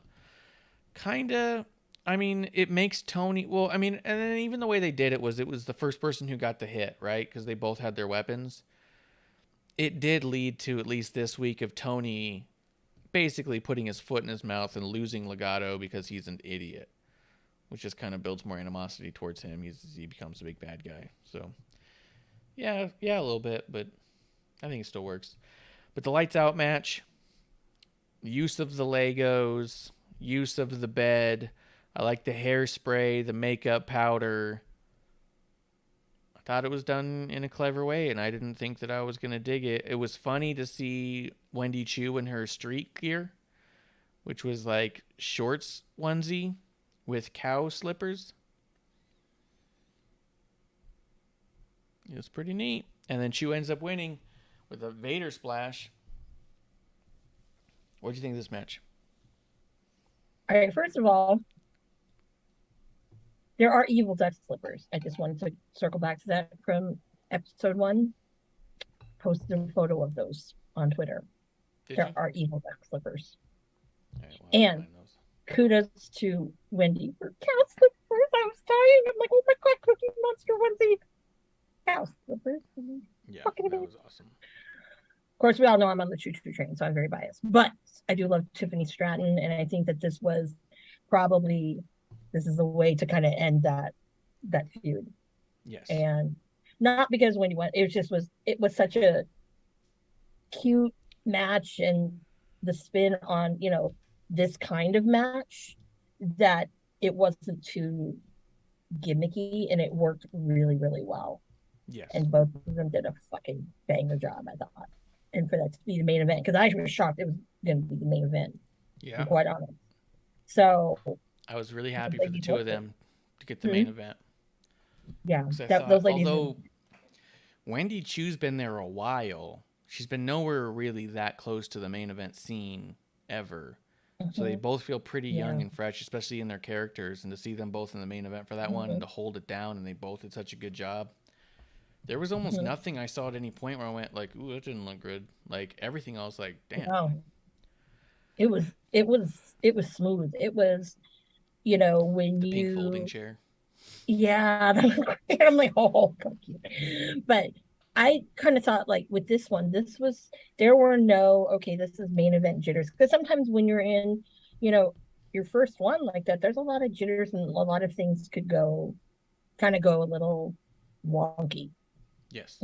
This was like two like veteran people, like who, have that rivalry. And I mean, and it went so well. I mean, I'm like, these two need to be main eventing a little bit more over there. And I think that I just really think that it was just done so well. Like everything, the lighting, just the props. And Legos do hurt, by the way. I don't know if you've ever stepping on a Lego, but like I've actually fallen on the Lego piece. Shit. Bad. I will say that I know that the internet wrestling world and the indie wrestling fans, the kitschiness of the Legos is such a big deal because it's always with the same line that you hear from every commentator who's ever commentated any match that's ever had a Lego. Oh my God, have you ever stepped on a Lego? And it just calls back to like the memes of it. And I always go, we get it. It hurts to step on a Lego. But it also doesn't hurt as bad as people say. People act like it's like getting a thumbtack up your fucking butt cheek is way worse than stepping on a Lego. It just No, is. it's not. Yes, it is. No, it's not. Oh my God. Yes, it is. Being cut by a light tube is. Well, that's totally different. That's a different animal. Thumbtack too. I had the whole thing flat in my foot and it hurt for weeks. It bruised up. I've stepped on Legos all the time, and an hour later it was like, yeah, I better clean these up. I don't want to do that again. Well, because I think there's the mystique of, okay, a Lego, when you're a kid, you're around a Lego all the time. You're not around thumbtacks, okay? So I think there's a psychology in your head of when you step on a thumbtack, that's going to scar you a little bit more than a Lego. But I challenge you to take a Lego. Now I'm talking not one of the little flat ones. No, I'm talking about like a freaking brick, like a six daughter one or whatever. A couple of those, mix it in a little. Step on that, and then step on a couple of thumbtacks, and you tell me. Yeah, what the thumbtacks are worse every time. Why? They are, because they bruise you and make you bleed. And Legos don't either. No, I've bled by Lego. Oh my God. Oh yeah. You must be stepping on Duplo then, man, because you know what? Legos fucking hurt. Okay, they fucking hurt. They cut skin. Unless you have like buffalo type of skin on the bottoms of your feet. But I know that everyone's into that stuff and they all think it's fun, and so I always just say okay. But I'm never excited, and I always think that the Lego stuff never looks that. It also doesn't look good. Okay, I wish I had Lego here, but I do not. If I were to take some Lego, step in a Lego? I would do that right now. I would do that. Step on a Lego and step on a thumbtack, and I would tell you what would hurt more. And I say it's the Lego. It's definitely not. Because the thumbtack, I don't know, unless you don't like needles or anything like that. Like a thumbtack, no. Now, if you were falling on anything's gonna hurt. But I think that I don't know. If you basically got Germaned into a pile of Lego, or if you got Germaned into a pile of thumbtacks, it's gonna hurt. But It's not really. I think, Well, German suplex either way, yeah, it's gonna hurt. yeah, okay. Don't tell me German suplex is not gonna hurt. Please don't tell me that. But if you were to land in either one, I think more of because the Legos aren't going to be sticking into your body. I think the shock of having thumbtacks stuck to your body is the psychological part of it, where you think it's going to hurt more because you have to pull it out and ow, that's going to hurt. No. I mean, yeah, granted, okay, it's going to hurt when you fucking take a shower. Yeah. But yeah, well, Legos are brutal. Justin Time says it best. What kind of Legos are you playing with that they're making you bleed? Discontinue those immediately if they exist. Regular Legos. I've stepped on them before. No, you're a liar. Yes. No, I am not lying. Oh my God. It hurt. God damn it. I'm trying to kayfabe everyone. No, but what I am saying is that, like, it also doesn't look very impressive. Like, when someone lands on thumbtacks and sits up and they're falling out of them and stuck into them, it looks like, oh my God. But when you see somebody fall on multicolored little toys and then kind of get up and they're still just there, it just doesn't look all that like much. So I'm just saying that for me, Lego spots don't do it. But I always accept them because everyone else loves them. But I'm just saying the Lego spot, I was like, okay. But it all looked fine otherwise, you know what I mean? And it didn't look bad. They didn't make them look stupid or anything, but I was kind of like, okay, Legos. And it worked because it was Wendy. More so than anyone else, it worked because it was Wendy. Yeah. Now, I've seen another person do gummy bears. That's stupid. That's way dumb. That's way dumb. But no. But I will say, if you were to be a victim of, I don't know, Darby Allin's skateboard and he fucking launches off a turnbuckle on your back, that shit's going to hurt. Yeah, what if it had Legos if on the back? If you had Lego on the bottom of the skateboard, no, it would not hurt. Yeah. There's a difference there. Kuro's in the chat, though. Cheers to Kuro coming through. He said he does say Legos has sharp corners, so he's on your side. But... Exactly. They make you bleed. Anything else you want to say about that main event? I was really impressed by both women here, and I mean, it just was. I can't wait for what's next. Did you watch the after little interview that Wendy did? No, you should watch it. It's really cute. She did it for all the strange people, kind of strange, quirky people out there. It's on her socials. WWE had. I don't know who retweeted it. Someone had retweeted it, but that's how I saw it. They're digital exclusives. Mm-hmm. Okay, we'll find it. Take a look at that. I thought that was great. I'm like, yeah. And by the way, I will cosplay Wendy Choo on the Jericho cruise. Bringing a slushy cup and everything. Yeah. Yep. That's one of the, because they have theme nights and I'm going to do that. Most people yell, what the fuck are you? I'm like, you obviously don't watch wrestling, people. Duh. I just wish I had more hair so I could do her hair justice. Well, anything else you want to talk AEW and talk some of this mess that's happening over there? Oh God, let's talk about the mess because God. Speaking of mess, it opened up with Jericho. I'll be honest, I didn't really care for any of this Jericho, Daniel Garcia, or Daniel Bryan stuff, and then the idea of Daniel Bryan versus Jericho has me less than interested. Why? Why are we getting rehashed WWE bullshit, Tony Khan? Why? Why are you the only one that fucking gets a fucking erection for this shit? Why? I've seen so many people say, like, well, you know Jericho and Daniel's going to be good. I'm like, I don't know that it is. No.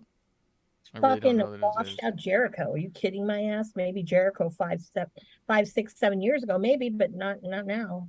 Yeah, it's really, he's still trying to do the Lionheart thing. He's still trying to talk about being part of the dungeon, and he never was. Like, I just didn't care about any of it. Fast forwarded. I mean, I listened to it, but I was like, really not. Like, I thought he was going away because his band was touring, but I guess not. So we're stuck with this. We're stuck with, I mean, I don't know. I did want to comment and say, I always thought that All Out, when AEW had started, that All Out was going to be the special of all of the pay-per-views that they would ever do, because that stemmed from All In, and that was something that nobody ever thought that they would do. So what was it, 11,213 people?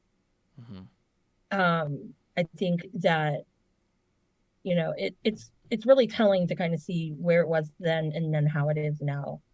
Like, if you go back and look at All In, I mean, yeah, that was pretty fucking groundbreaking. And it wasn't flooded with all of, you know, pro wrestling teams sitting in the first 3 rows. None of them were even, no, I didn't even see any of them on the floor, to be completely honest. You know, yes, you did see some familiar faces in the front row. You know, and you saw, you know, what's his face, Topanga's husband. That's where he had his bachelor party. So that's why he had John Mayer there. I thought that was fucking random. I'm like, John Mayer watches fucking wrestling? Or is he bored to death over there? But still, it was, you know, something special. Now, it's like a shell of what it was. There's nothing, I think, nothing special about this pay-per-view period. There's nothing, I think. Yeah, okay, so you're going to have another belt. And it's probably going to get put on the Young Bucks and Omega. Okay, been there, done that. You know, I mean, I don't want to see Jericho versus Daniel Bryan. Obviously, you know, Phil, I stubbed my toe Brooks. You know, that's not happening there with Moxley, and that bullshit. So it's like, what's special? Yeah, there's nothing on this card that there's only one match that I'm actually interested in seeing. Yep. But the rest of it. Yeah. Kira does say AEW mess, yay. And then Justin says, this Jericho Danielson match going to be an overbooked mess. Kiro says, currently dangerous in the ring, Jericho versus a guy, if he hits his head the wrong way, dies. Very smart match. And then Justin says, actually enjoy what's going on with Daniel Garcia. So before we talk All Out, like in whole, the Daniel Garcia stuff, this is part of my problem with what this promo was. It was so childish. It was childish in the way that it was conceived, the way that it was delivered, and even the way that the fans were reacting. This, you're a wrestler, you're a sports entertainer, this back and forth on a thing that is like this made up branding back and forth, especially with Vince gone and WWE making it a point to use the verbiage that was not always allowed. The fact that Drew McIntyre and KO had a promo the other day, and Drew said, we're wrestlers in a wrestling ring, so I say we have a wrestling match. Just to drive it home, like, guys, things are different now. We're going to say some things. Kevin Owens said to somebody else somewhere, I was like, I don't care if you call yourself a wrestler or a sports entertainer or whatever you want to call yourself. Oh, that's what, I mean, Drew said that to KO too. He's like, I don't care. You call yourself a wrestler, a prize fighter, a sports entertainer. I don't care. I just want to fight you, you know? And it's like, they're saying it. So now this whole story, this whole world that Jericho's built around the idea that Vince McMahon was specific with his branding is now also outdated, because that brand is no longer branding the same way necessarily. So now this, you're a wrestler, you're a sports entertainer, when you're really talking about the same thing anyways, and you're talking about a company that is just as sports entertainment heavy as WWE, it comes off like you're talking down to your audience, like you're trying to tell them there's a difference when there just so clearly obviously is not. And it was really stupid. Kira said, wasn't a big complaint for the longest time of WWE fans that when WWE had too many titles. How many does AEW have now? Yeah. Yeah, there's over 20 on their television. But yeah, the whole thing, I was like, this is stupid, man. I feel like I'm dumber for watching this. Well, but Jericho's just that way. So let's see, Dax versus Jay Lethal. A lot of people love this match. Thought it was pretty good. Like, it was good. It was great. Like, Dax is awesome. Jay Lethal's great. I just didn't see what we're doing or why. Like, I don't understand this rivalry. I don't Well, understand. I don't understand having a trios rivalry outside of the trios competition. I don't know. I don't want to say it's part of me thinks that it's, well, you know, we have Jay Lethal. We need an excuse to use him. Yeah. That's what it kind of feels like. And he I hasn't love been looking Sanjay to awesome. death. Don't get me wrong. Okay. I just feel that this is, let's give Jay Lethal some airtime. There are others I feel that need some airtime that don't have the airtime. You know, Ethan Page. Let's go there. I mean, I'm just so disappointed on how they've used him in AEW. Remember the last time we saw him, that promo we cut? Yeah. About how he's being misused and how he needed more TV time? Yeah. They never gave him time again. Nope. Because I don't know. It's like, did you piss in Coney Khan's Cheerios? Did you? Whose butt aren't you kissing? Come on, Julian. Tell me. I mean, seriously. Like, he's a great fucking wrestler. He is a fucking great wrestler. He's like, you know, like in the indies, he was like one of my favorites. I was always sad because I never really got to see much of him because he was never, no one ever booked him out west. They didn't. Unless it came to Impact, but I didn't go to Vegas to watch Impact stuff. Because I mean, who watches Impact back then? You know what I mean? But I'm kind of like, in a way, I'm frustrated because he is really good. Mm-hmm. And then you put him with another really good guy that you should have strapped a rocket to a long time ago in Scorpio Sky. And that just pissed me off with everything. And then, okay, granted, you have these idiots that are with, the JAS, and, what is it, 2.0, and then Daniel Garcia. Okay, 2.0 isn't even that great, okay? I don't know why they're on my TV every fucking week, twice a week, and whatever. Why don't they pay their dues on fucking, dark elevation, because they ain't that great, and I don't think they were great where they were before either. So, Daniel Garcia, yes, he's good. Does he deserve where he's in the spot he's in now? No, because there's other people who put their dues in. Yeah. So, but obviously, he's one of Jericho's favorites. So, that seems like he's now the EVP of choice that gets to have anything they want. That just seems that how that is. Yeah. Which is weird, but I don't know. FTR, you've got every fucking belt. Okay, yeah, woo. We don't need to see you every week, twice a week, Well, here's the frustrating part about that is that FTR is that good and they have all those titles, but they're nowhere near the AEW tag title scene.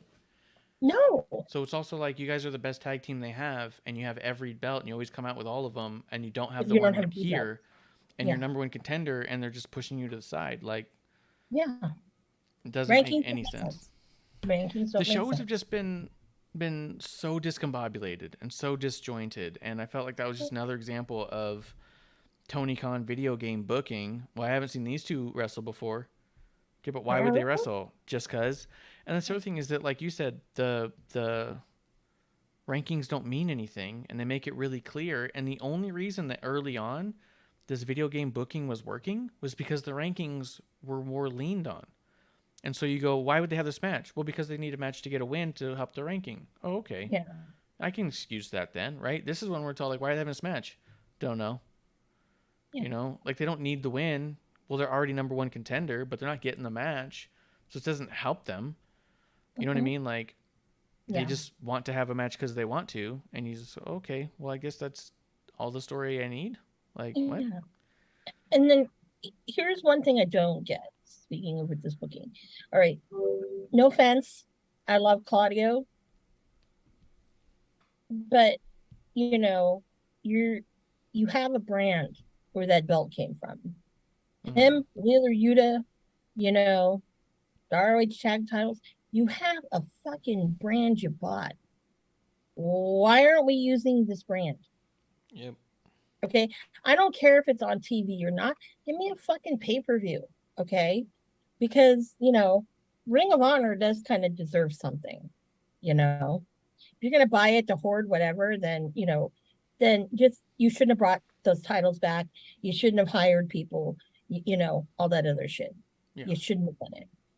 But and also at the same time, I'm like, there's enough of these shows that with the whole roster and everybody who's around, that you can kind of spread. A lot of people can be seen. A lot. But, doesn't happen unless you're an ex-WWE person, whether you were good or not. Yeah. Mm-hmm. And if Tony had paid you a lot of money. No, there's definitely some sort of reason behind what his choices are. But so we are going to get Motor City Machine Guns and Jay against FTR and Wardlow, and I don't know why I need to care. Okay. It'll be good. First of all, I'm loving that because I fucking love me some Motor City Machine Guns. Okay, sure. Not gonna lie. I'm so happy when I finally got to see them in person for the first time that I was to the moon. They're, for me, when I think of Motor City Machine Guns, I immediately always think of some really great fucking time matches I've seen in ROH. It would probably be better, I think, if this were like on an ROH pay-per-view. But, no, but that's just nostalgia for me. So, sure. That's okay. It makes no sense to be here or like this. Like you said, the next ROH pay-per-view, this could make sense. You could easily make sense of it. But this makes none. Yeah. Because I think that ROH is definitely, and the way Tony should, if I were Tony Khan, well, first of all, if I were Tony Khan, I wouldn't have a God complex, first of all. Second, if I were Tony Khan and I owned all this shit, Ring of Honor has a specific type of fan. Okay. And I would bank on the nostalgia. Like, give the people something that was very similar to that product. Except obviously now it's not underneath a very fucking religious, like overly religious company. So there's a lot of things you could do with it. Now, that's how I would do it. Like, go back to those iconic venues that were Ring of Honor places. Meaning, you go to like Chicago Ridge, you go to Las Vegas at Samtown, you go to like in Lowell when they were in Lowell, you go to Center Stage in Atlanta, you go to all those places. Hammerstein probably, if you can draw Ring of Honor again there. But remember, they Ring of Honor lost going there to do Final Battle because you give an idiot a title that he did not clearly deserve, and you ruined a brand because of that choice, then, that's what happens. But I think that that's definitely something that needs to have its own life and away from the actual AEW product. Let that live there. If you want to have something that mixes in and someone ends up whatever, but not the same people we see every single fucking time. Every time, every show. I'm bored.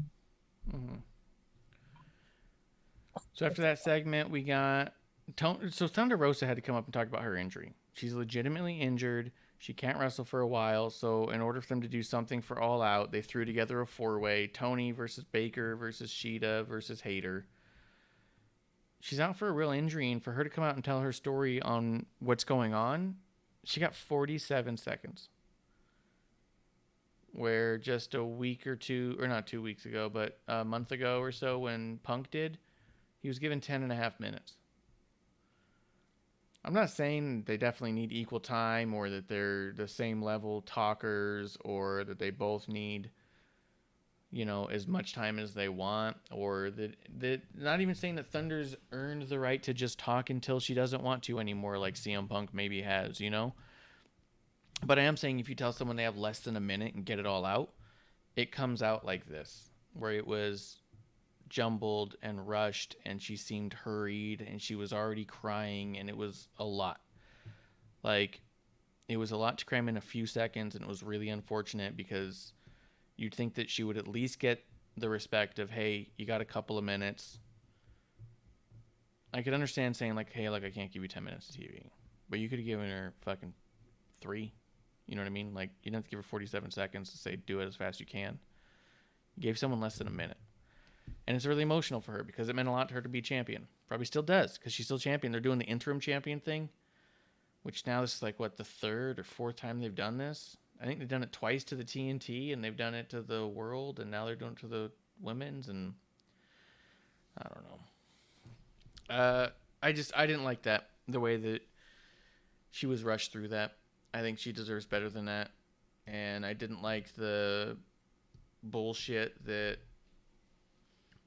Britt said in the ring later. I wrestled with a broken wrist because that's what champions do, undermining Thunder.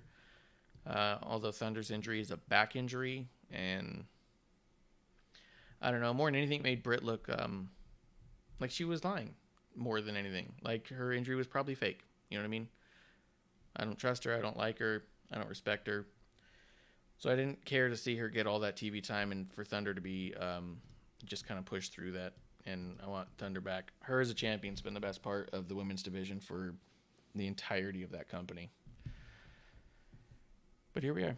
I don't know, anything you want to say about Thunder Rosa and her injury? Mm-hmm. First of all,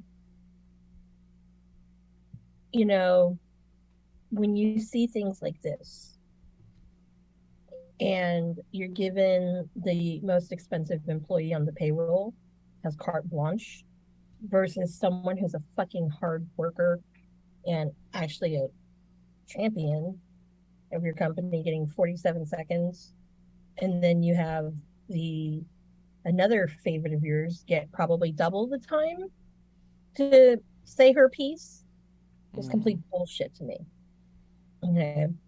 Also, the other shit that also come out in the back, regarding, like Thunder Rosa.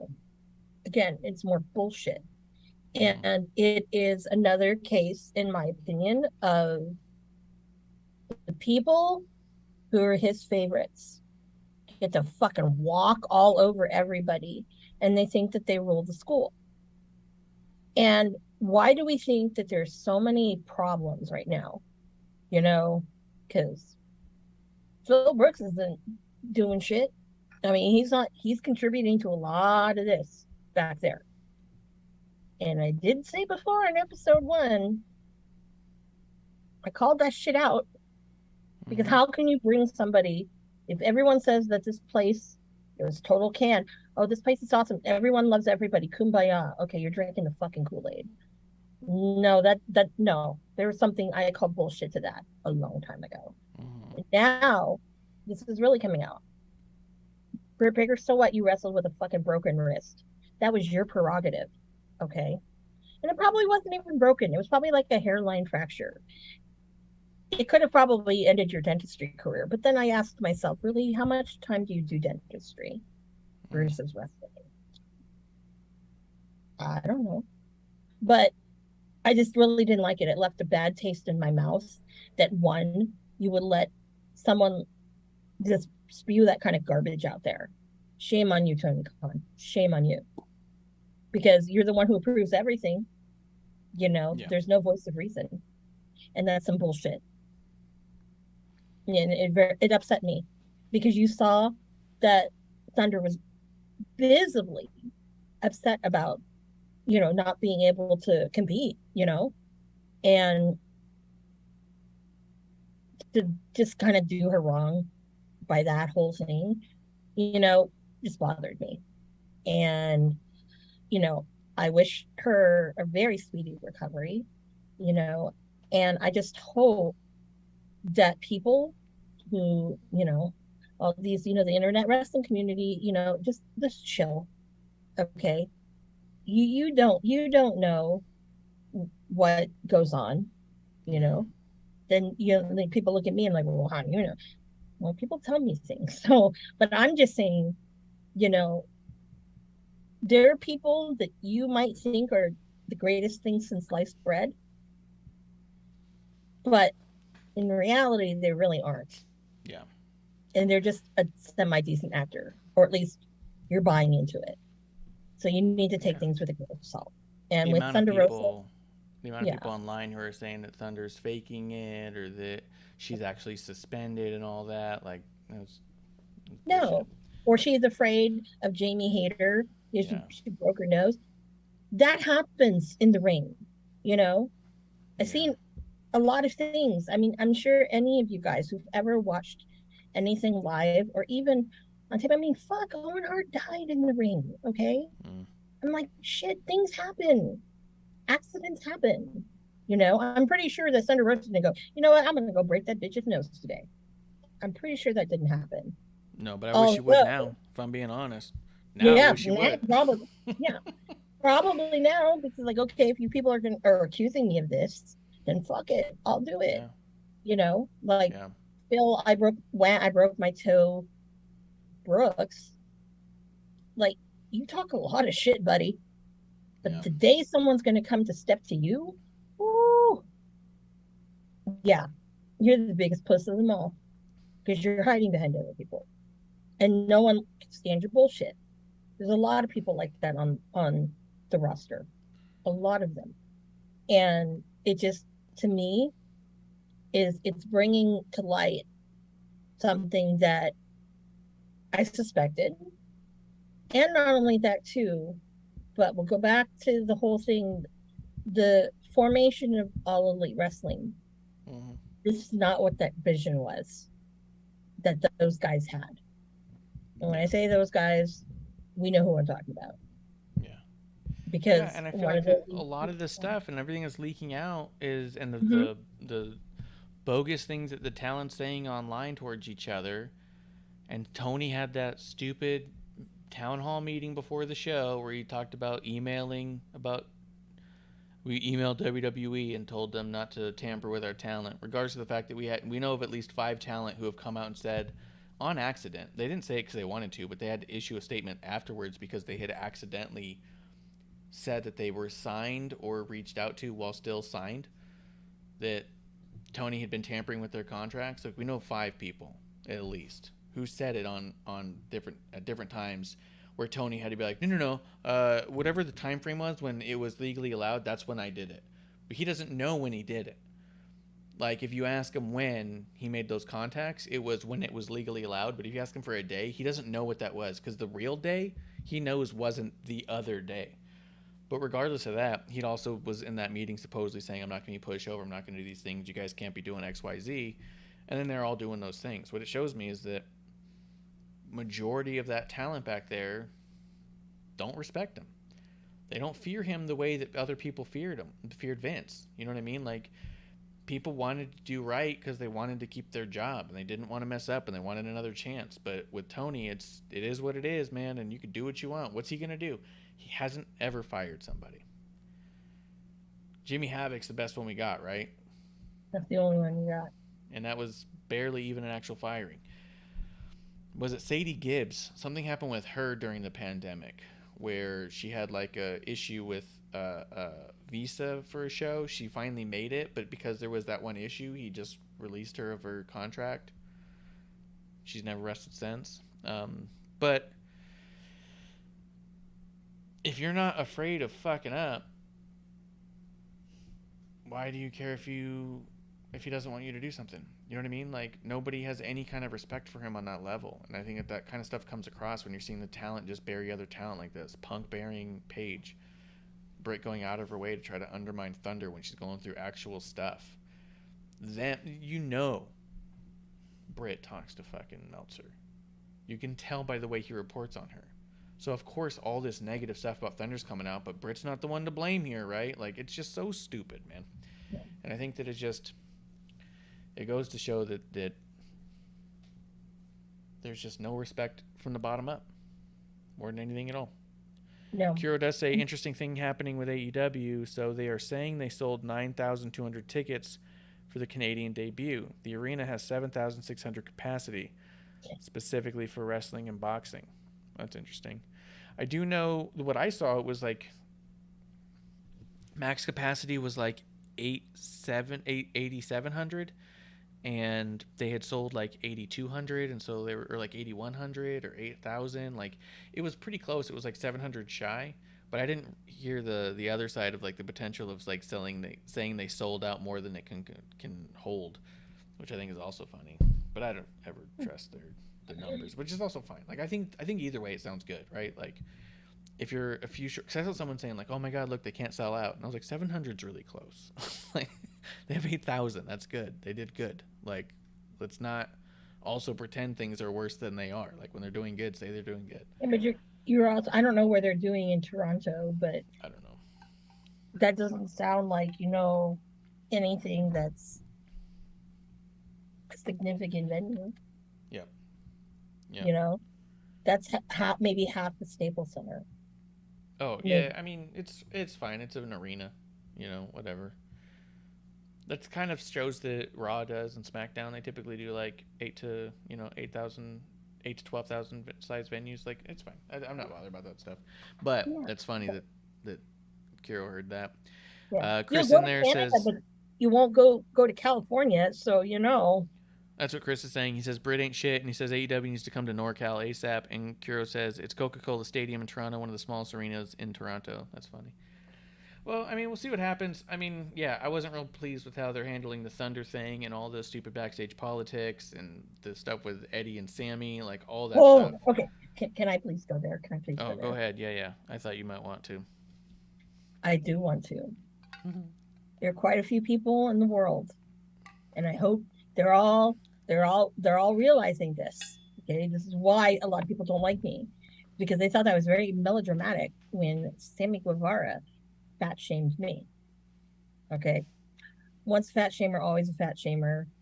You said you'd rape Sasha Banks, called fucking basically fat shamed Eddie Kingston. Tony Khan, let's go there. I don't know why you kept this motherfucker around. And of course, if you look at my Twitter, it said I told you so. You can't, a person, if once an asshole is always an asshole. So if you have someone that exhibits this kind of behavior, I'm sorry, no fucking like, I guess whatever they did, sensitivity classes, I think is what it was called, can cure that. You're always going to be an asshole.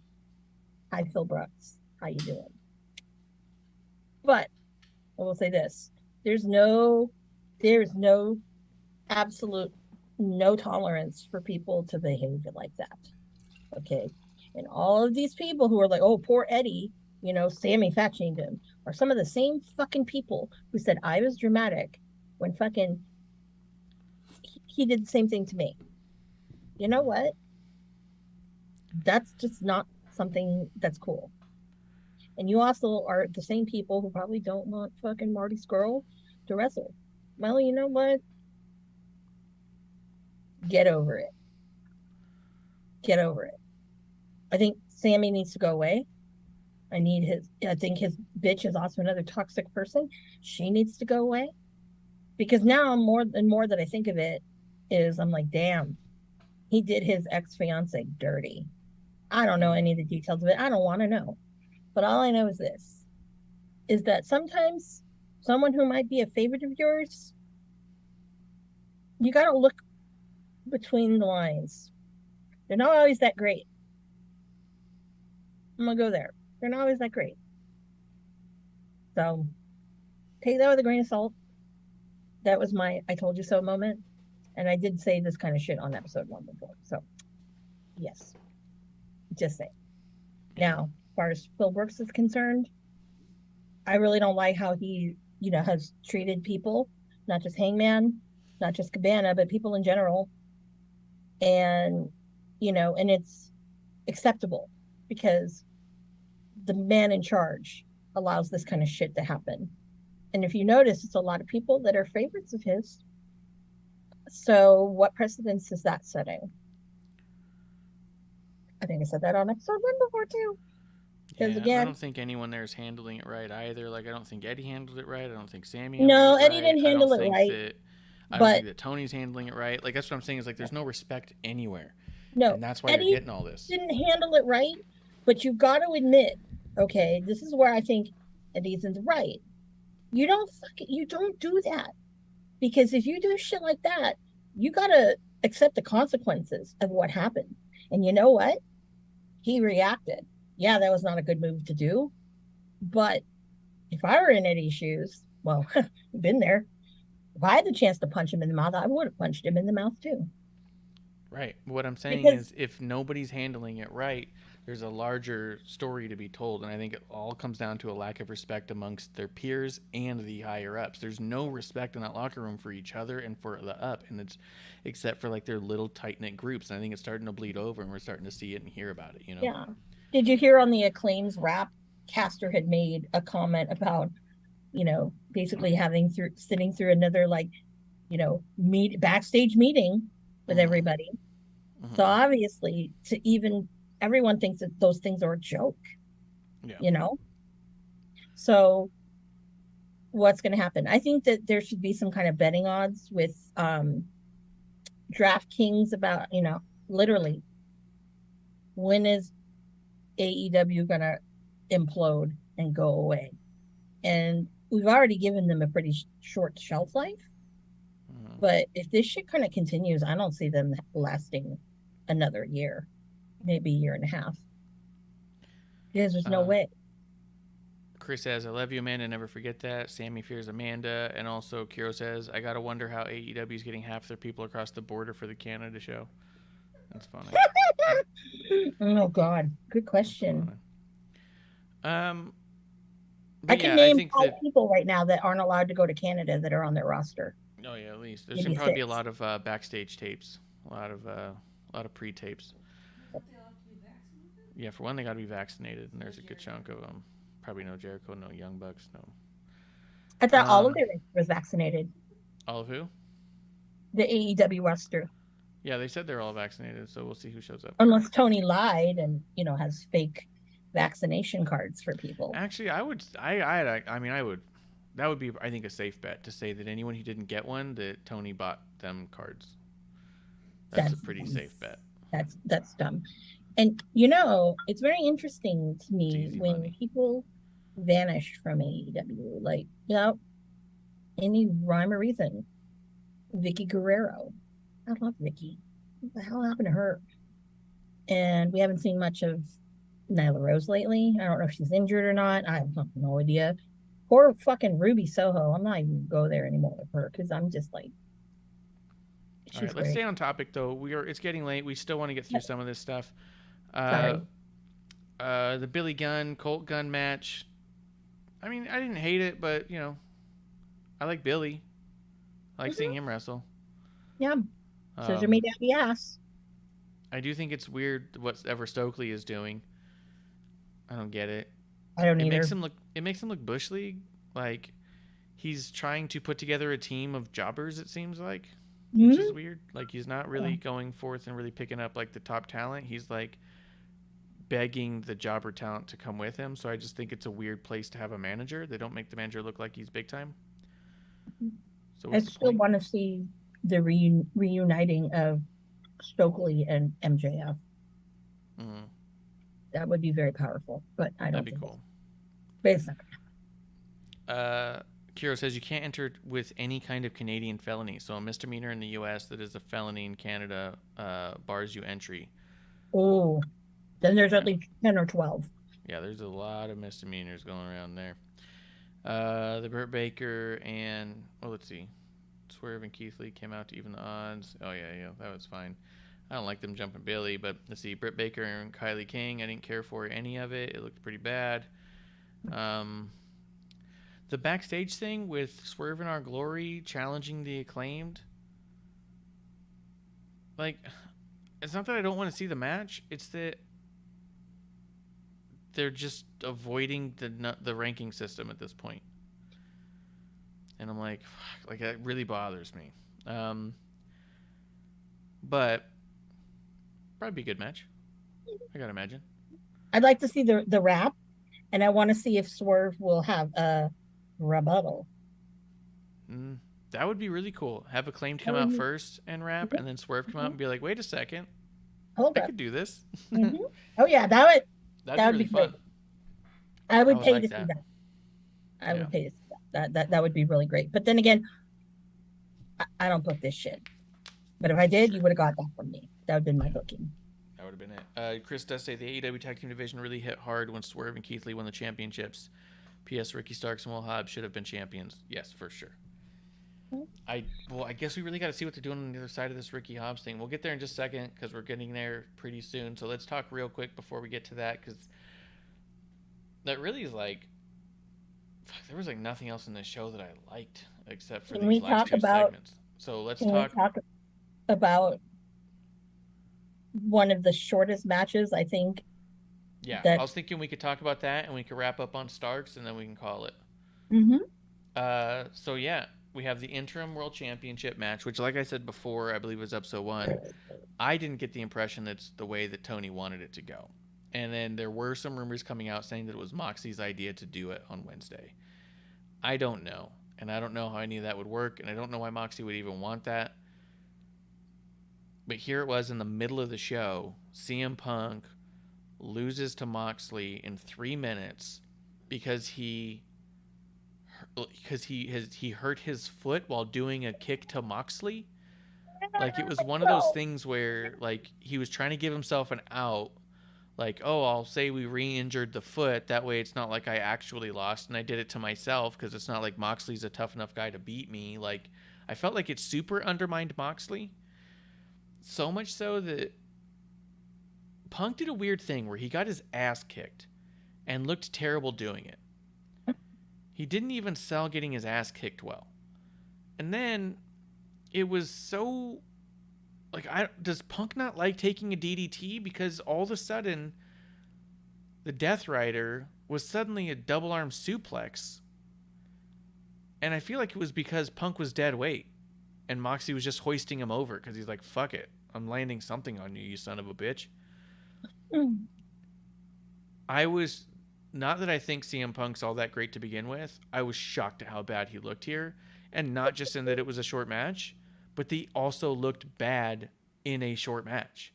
Like, you didn't have time to get gassed, and you still looked terrible doing it. Like, he just didn't want to be there or something. Like, it was shitty. And then he was overly dramatic on the way back. On Rampage, they show a scene where he's in medical, and he's like, I don't know. They're like, did you hear a pop? And he goes, no, I don't know. He goes, he was like, what'd you feel? And he goes, I didn't feel anything. Like, he didn't know what it's like to get a foot injury. And then he goes, well, then it's not great because I didn't feel anything when I broke my foot either, so that's not good.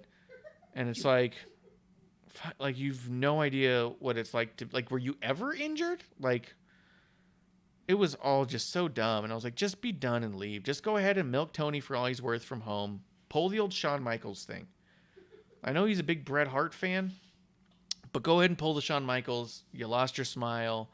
You hurt your back. You're going to sit at home for the next 3 years and pull a paycheck. And then once that runs out, you maybe show up and suddenly feel good again. Like, I don't know. I'm happy for Moxley. I'd rather him champion than Punk. But yeah, at first I thought that some of the blows seemed kind of stiff from Moxley. And I was like, oh, we might get kind of a fight going here. And then Punk started slap fighting him a little bit and looked really paintbrushy and soft. And I was like, oh, never mind. This is dumb. You can see right through this guy. Yeah, the Punk is so bad at this, and I don't understand how people are so blown away by him or so lost in his charm. Like, it was funny when I met Cena, Kevlar was like, or no, was it you who said it? It was producer lady. She goes, oh, you know what I should have told him? Thanks for convincing so many people CM Punk is good. You carried him so much that people still think he's good. You can see right through this guy, and I just do not get it. Amanda, I imagine you have no opinions on this match. Right before we hear your lack of opinions in the chat, and then we'll give it over. Kiro says, revoke AEW's WCW card. And Chris Willis says, wazah, I break my toe again, into my Amanda voice. And then says the AEW unification match was not even the main event. That was really done by Tony Khan.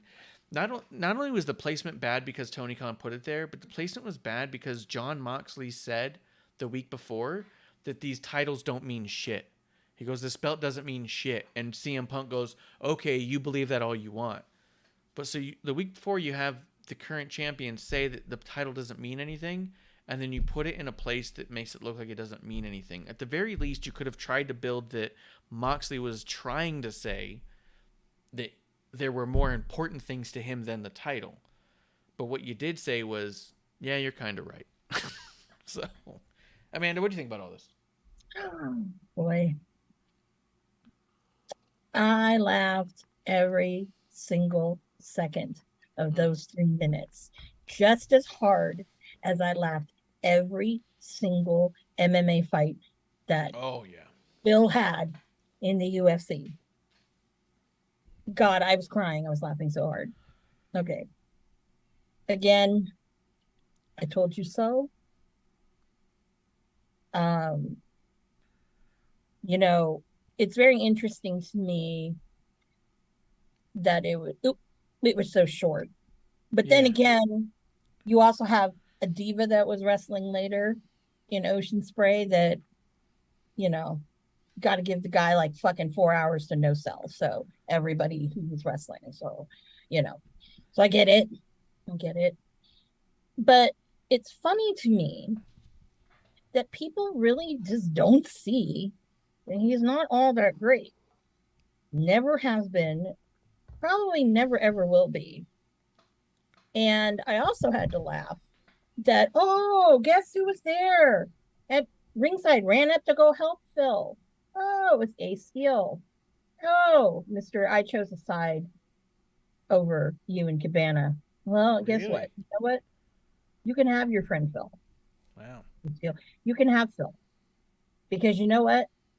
There's only a few people who really buy his bullshit. And I really think that, and I'm going to say this, Ricky Starks, you need to fucking not put your fucking cards on Phil Brooks, like hit him in his interview saying, oh, you know, Punk and I would have a great man.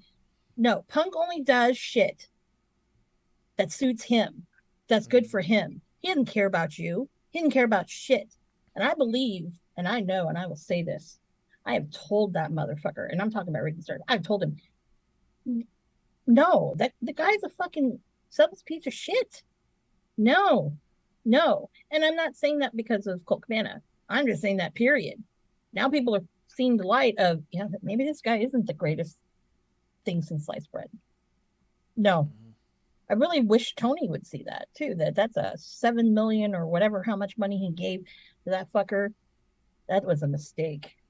Now notice his old lady is very prominent lately, dyeing her hair purple, all this other bullshit. I'm like, well, it's good to see you're spending Tony Khan's money. Doesn't look that good on you, sweetheart. But anyways, I digress. I will say this. I'm glad the belt's off him. Yep. I really hope he injured his little toe again. Wah. No one cares. I don't. I'm very shocked that you basically just took the main event of All Out and just shat on it. Because what's going to headline All Out now? It's got to be the trios match, I would think, right? Yeah, but you know, honestly, if you really want, you know, people, if you want to end the drama, Tony Khan, you'd book it how I would have booked it. You go into all out. That was your main event. You let Phil win. Let him revel in it. Let Chicago go nuts. And then all of a sudden you'll hear, you know, boom, boom, Colt Cabana. And guess who comes out? Yeah. If you want to end the drama, there you go. And I will say this, now that everyone wants to, you know, there's so much drama back there. And it all starts, like Uncle Dave was trying to say that, it all started with Cabana. Yeah. End it with Cabana. Okay. Put an end to this childless bullshit. And then again, I will say, see, I told you so. Doesn't matter if Cabana wins or not. It's just the point of, you know what, dude? Why do you get to be the chosen one? You know, why do you get to call all the shots? Because you didn't care about this business. and just let people know that it was about money. It wasn't because you fell in love with wrestling again. You were probably like running out of dough. I mean, I don't think that being on like, I don't know, what is that? All those shows on, what is that? What's that network that's Walking Dead's on? Oh, AMC. AMC? Yeah, I'm sure they don't pay very well. I'm sure your UFC commentary crap doesn't pay very well either. So can you imagine? Because now the rumor is that they're gonna actually have that match on All Out. That they're gonna have the rematch Moxley Punk at All Out. with the broken toe, where? Who knows? So we'll see what happens, right? So let's just say they say, hey, he says he's okay. We're gonna do it. Here's what I would do: is I would say go ahead and do it, and then have the same match again. Just have Moxley demolish him, but without the foot thing. Just have Moxley like ground and pound him, choke him out with the death triangle or some shit. Oh, you can't do that though. That's great. Chicago. That's the land of fucking CM Punkdom. Oh my God, you know how many shirts they would not sell anymore? You know how that kind of match in that arena and that whole thing. Good. The t-shirts, people aren't going to know what shirt to buy. Am I going to buy a Mox shirt? Am I going to buy a CM Punk shirt? Well, we're in Chicago, so I got to buy a CM Punk shirt. But then, yay, Mox! I'm going to. It's a cash cow, regardless. Yeah, and that's the other deal is that everyone wants to go out and they're back in their hometown, right? Mm-hmm. Hey, let Punk end his career in Chicago. That's where it started. Let it end there. Yep. But it would be better if Colt Cabana ended his career there. Well, he can come out and stab him. After the match. Colt's not that kind of guy. No. He'd probably ask me to do it before he would do it himself. Yeah. He's like, everyone knows. I got this ice pick. I don't want to do it, but I don't want to ice pick. I'll watch you and I'll applaud. Mm-hmm. Maybe I might bail you out of jail. Maybe. Yeah. Depends if I get down there without people seeing me. Yeah. Chris says Colt Cabana versus CM Punk would be money. Yeah, I do think it would. I just don't think that either dude. I don't know that either side respects each other enough to actually do it cordially. Like that's what made Shawn Michaels and Bret Hart kind of an anomaly. That's not what it's about, though. That's not what it's about. What's it about? They actually hate each other. No, it's beyond that now. There was an opportunity once for it to be cordial. And that's when he came there. But Phil didn't want to do that. That's what I'm saying. Yeah. That both sides aren't at that point. Like what made Bret and Shawn so amazing in their actual hatred for each other is that neither one wanted to give the other one the opportunity to say that the other one was unprofessional or not good in the ring. So they were constantly like, when the bell came down to it, like backstage, it was a mess. But when the bell happened, neither one of them was going to give the other one any excuse or anything. So they just were kind of trying to outdo each other at being the best and most professional out there. They weren't going to hurt each other. They were going to protect each other better than anybody because they weren't going to give the other one that leverage to say they were unsafe. I don't think that CM Punk or Colt Cabana cares what the other one thinks at the end of the day. Nope. And you know what? The better man would win. If it came to a real fight, CM Punk's never winning. Doesn't matter who's in there. He'd lose to -1. Yeah. Hell, I think of that like in Danhausen's jar of teeth. Yes. Just the jar of teeth. Not Danhausen would beat him. Yes. Mm-hmm. CM Punk probably loses fights to his own furniture. Well, he's got the world's ugliest dog, so Well, I'm saying if he broke his toe in the ring, he probably stubs his toe on a coffee table, goes down for a week. Oh no, he's probably in bed for a month and bitching about it. Yeah. But he'll say, "Oh, I stepped on a Lego." Yeah. But they hurt. Yeah, I bet. He probably slept on a Duplo, like the ones for little kids. Yeah. The last thing that happened in the show that I thought was notable and actually the highlight of the entire show. Mm-hmm. Oh, which would, by the way, real quick, the John Moxley backstage segment, I actually liked. Yeah. I liked him. He was fired up and it came off good. And this is the most I've liked Moxley in a long time. And I don't like Moxley, so that was pretty good. Yeah. I haven't liked a lot of what he's done in the past year. And this whole episode, the promo afterwards, oh, I'm sorry, is it not supposed to go that way? And then everything, I rewound it and rewatched it a few times because I was like, am I missing something? Because I'm loving this. Like, Yep. You know what I mean? Like, I was like, he's usually like not on point with a lot of this stuff to me. And I just watched it like 3 or 4 times. I was like, damn, this is good. Like, this is great. Like, but the other thing that was that good, that was worth rewatching over and over again, not because you're surprised, but because it was as good as it could have been, was Ricky Starks coming out, cutting his promo on Hobbs, calling him a snake. Where I come from, we cut heads off snakes. It was awesome. He was emotional. He was fired up. He was shirtless. He was doing it all. His butt looked good in faux leather pants. Yeah. His faux leather was good. Yeah, I thought he did awesome here, and it was to me, this is what he's needed for a while. He's been teetering on great stuff with no purpose.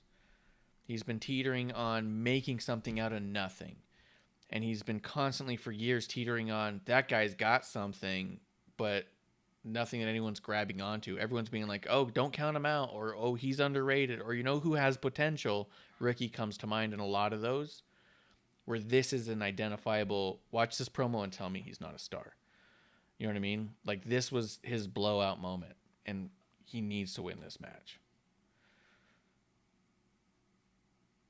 That crowd, though, did not do that justice, though. No. That's the one takeaway I have. That crowd was so fucking dead. And I don't know why Tony put it between those two fucking matches. Because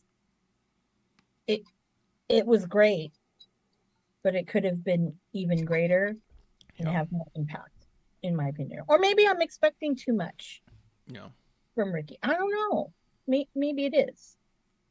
But you cannot tell me, no one can tell me that kid is not due for something fucking great right now. No one can tell me that. No, that's not him.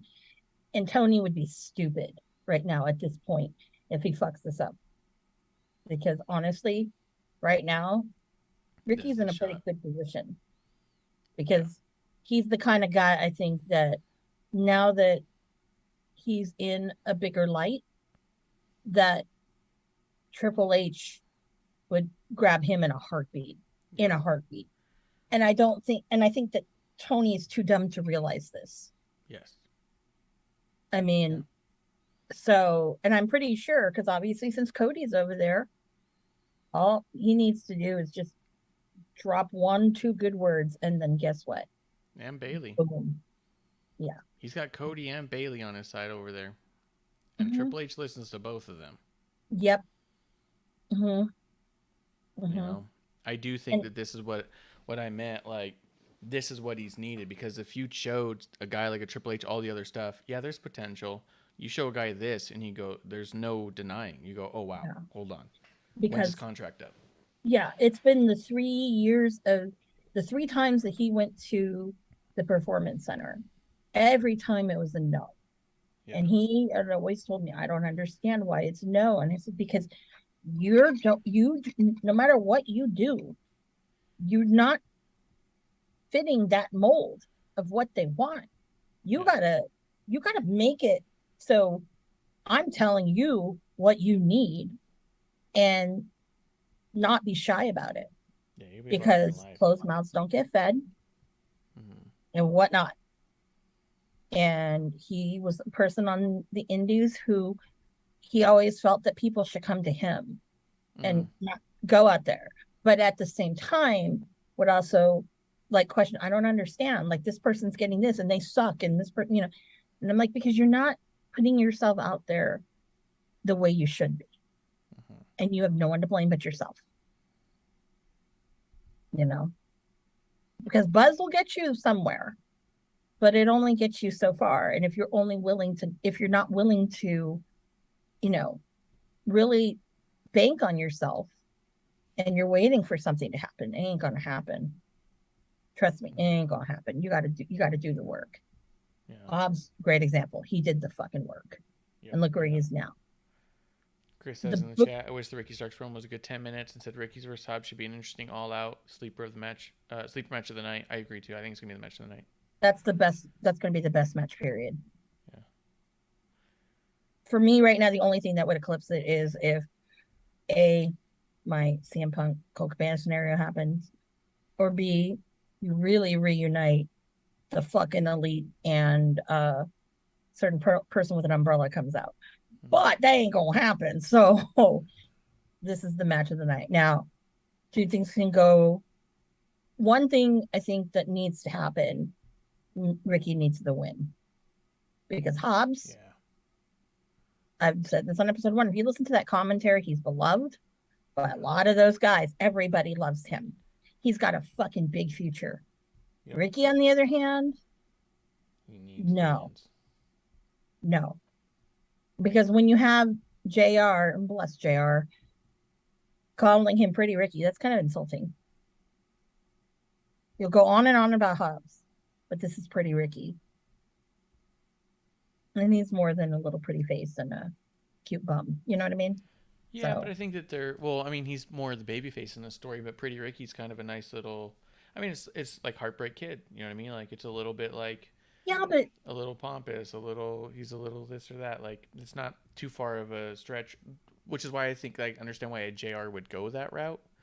He's not doing it to undermine him. He's doing it to elevate him with a Heartbreak Kid kind of thing, boy toy, I don't know. In his mind, it's equating. It's not demeaning. I don't know. He also thinks that the word Oriental is cool and acceptable, but But Chris, the only question goes to both of you. If Ricky Starks' momentum gets really popular, do you want to see him feud with Jericho? Not at all. Not at all. That would be terrible for him. No one's feuded with Jericho and come out better on the other side. Just look at all the feuds he's ever had. Not at all. Everyone who did anything of any substance was either before Jericho or much after, like feuds afterwards. No one is better off after being with Jericho. He needs to not be near a CM Punk, not near Moxley. I mean, a great match would be him and Claudio. Good. But I don't. No, not a Jericho. Not a Kenny Omega. Well, maybe, I don't know, but no, no. He himself. The only people I think that would be, he would need. They don't work for AEW. They're over the other place. Yeah. Because there's nobody I think very credible to elevate him to where he should be. Yeah. And that's the truth. Do you have anything else you want to throw out there before we have last call here? No, but I thought it was really great. I don't know if you saw. I don't know when this happened last week. If it was on the internet TV or whatever, like Hobbs mocking Ricky and the the pose. I thought that was funny. I didn't see that. You have to send it to me so I can see it. Yeah, it's going to be a really interesting all out next week. Wednesday. I'm sorry. Yeah, Wednesday's going to be very interesting. Yep. See? They got to put together a pay-per-view that's going to be... It's supposed to be like their biggest pay-per-view of the year, and it feels like it is being thrown together last second. I think that this, like I said before, like this is the one that's always supposed to have been the premier event. They're not doing they're doing an all-out party or whatever. Pro Wrestling Tees is doing that. They're not doing any kind of fan fest or anything as far as I know. Yeah. So it's very lackluster. Yeah. Or people are just bored with fucking Chicago. Yeah. Getting everything. Can we have something else somewhere else, please? Thank you. Goodbye. That happens. So I don't know. I'm waiting for them to come back west because give damn fucking Danielson his fucking home thing there. Okay, let all those people have it. Let him do his debut at Defy, like everybody, wants him to do, and go from there. Let Hobbs come have a real fucking, homecoming thing. That's way overdue. Yeah. Way overdue. And that would be awesome. Yeah, it would be. Chris in the chat says build up for All Out was really not good and Chicago's overrated. I agree with both of those. It's been a mess. It's feeling really thrown together. I feel like it can't be thrown together, but it feels that way. I feel like Tony, as much as Tony may waver on some things, I feel like he does write out what he wants to happen way out in advance. And I feel like he's had a plan that's needed changes here and there. And somehow it still feels completely thrown together. Like, benefit of the doubt, I think he's planned it out well in his mind. And execution has been a mess. You know what I mean? I just don't know why. But we'll figure it out, I suppose. We'll see what happens. It's this coming up next weekend, so we'll have Wednesday, and then it'll be right after. So. Oh, did you hear Kenny Omega's after the show promo? Little roasting of Ocean Spray. Yeah, with Ocean Spray, yeah. That back and forth was kind of funny. That was great. Yeah. And anybody who questions the wrong person won the G1, right person won. Yeah. Billy's not the GOAT. Yeah. I just don't see. Every time they see stuff where people show, even someone tweeted at you, like, how can you watch this and say he's not the GOAT? And I watched it and I was like, that's exactly why I don't like him. Like, every time people say, watch this and tell me he's not great, I go, yes, right? I think we're agreeing because he's not great. This is terrible. Yeah.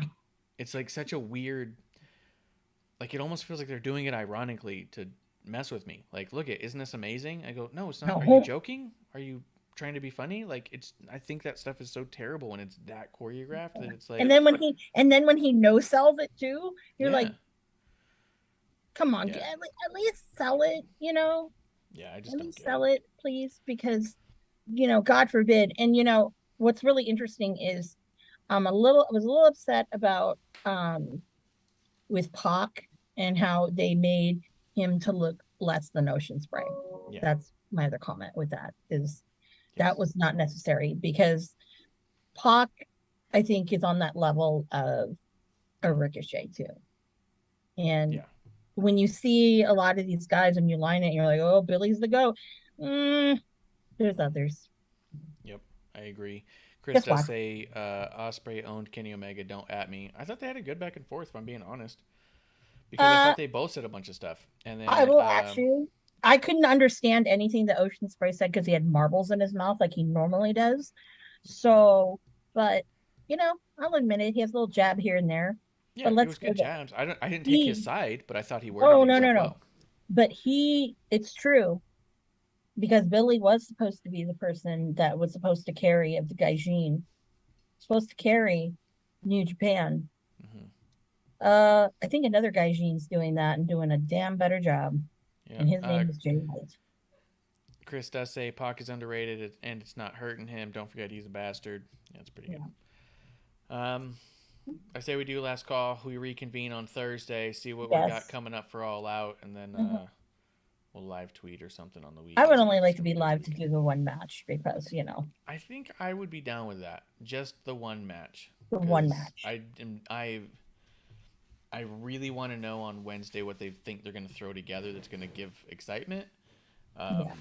But I can't think of a single match they could throw on there because I've seen a lot of people, speculate, it could be this guy and that guy, or this Moxley and this guy and Punk and that guy, and I've not seen one that made me go, actually, I would love that. Everyone's been like, ugh, no. So we'll see.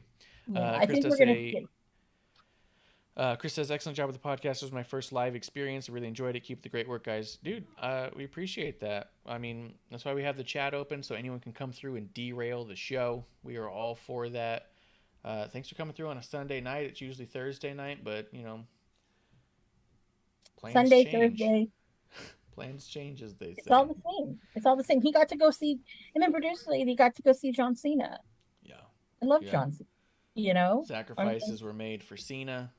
Hey, I would have done the same thing too. Yeah. Now I'm just wanting. I hope they come up here because I want to see Cena again. I know. I mean, like now he's going to Florida. I'm just keep an eye on it. Any place that's like pretty much drivable, I'm gonna see if I can't get in on it. I'm just gonna go to all of them. You need to have him do the entrance. That's all I know. Yeah, I want to get something for him for our intro because we got Kofi, Sheamus, and you Bailey. need to get him a pointless aggression shirt. Actually, that would be funny to get one that's that's like XXL and give it to him. Be like, here, you said you liked the shirt last time. We got one for you. Yeah. From your drinking buddies. All right, guys. Thanks for coming through and having a drink with us, your drinking buddies at WOTR, the show, Wrestling on the Rocks, where every show is our first show because we don't get to episode 2 until we do episode 1 right, and we obviously messed up a lot. You can find her at MsAmandaJayne with a Y on Twitter. Dude butt DMs is always a positive. Outside of that, we're going to be back just a couple of days. We got Raw tomorrow, and then come Wednesday, it's going to be me and Kevlar, the Ironics, right here in the dive bar of the IWC for another episode 1. Guys, that's the last call. Cheers.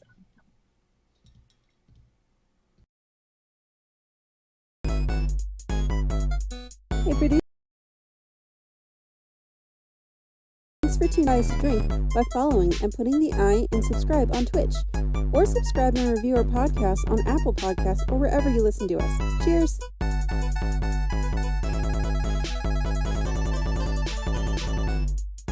I would never have a drink with Wrestling on the Rocks.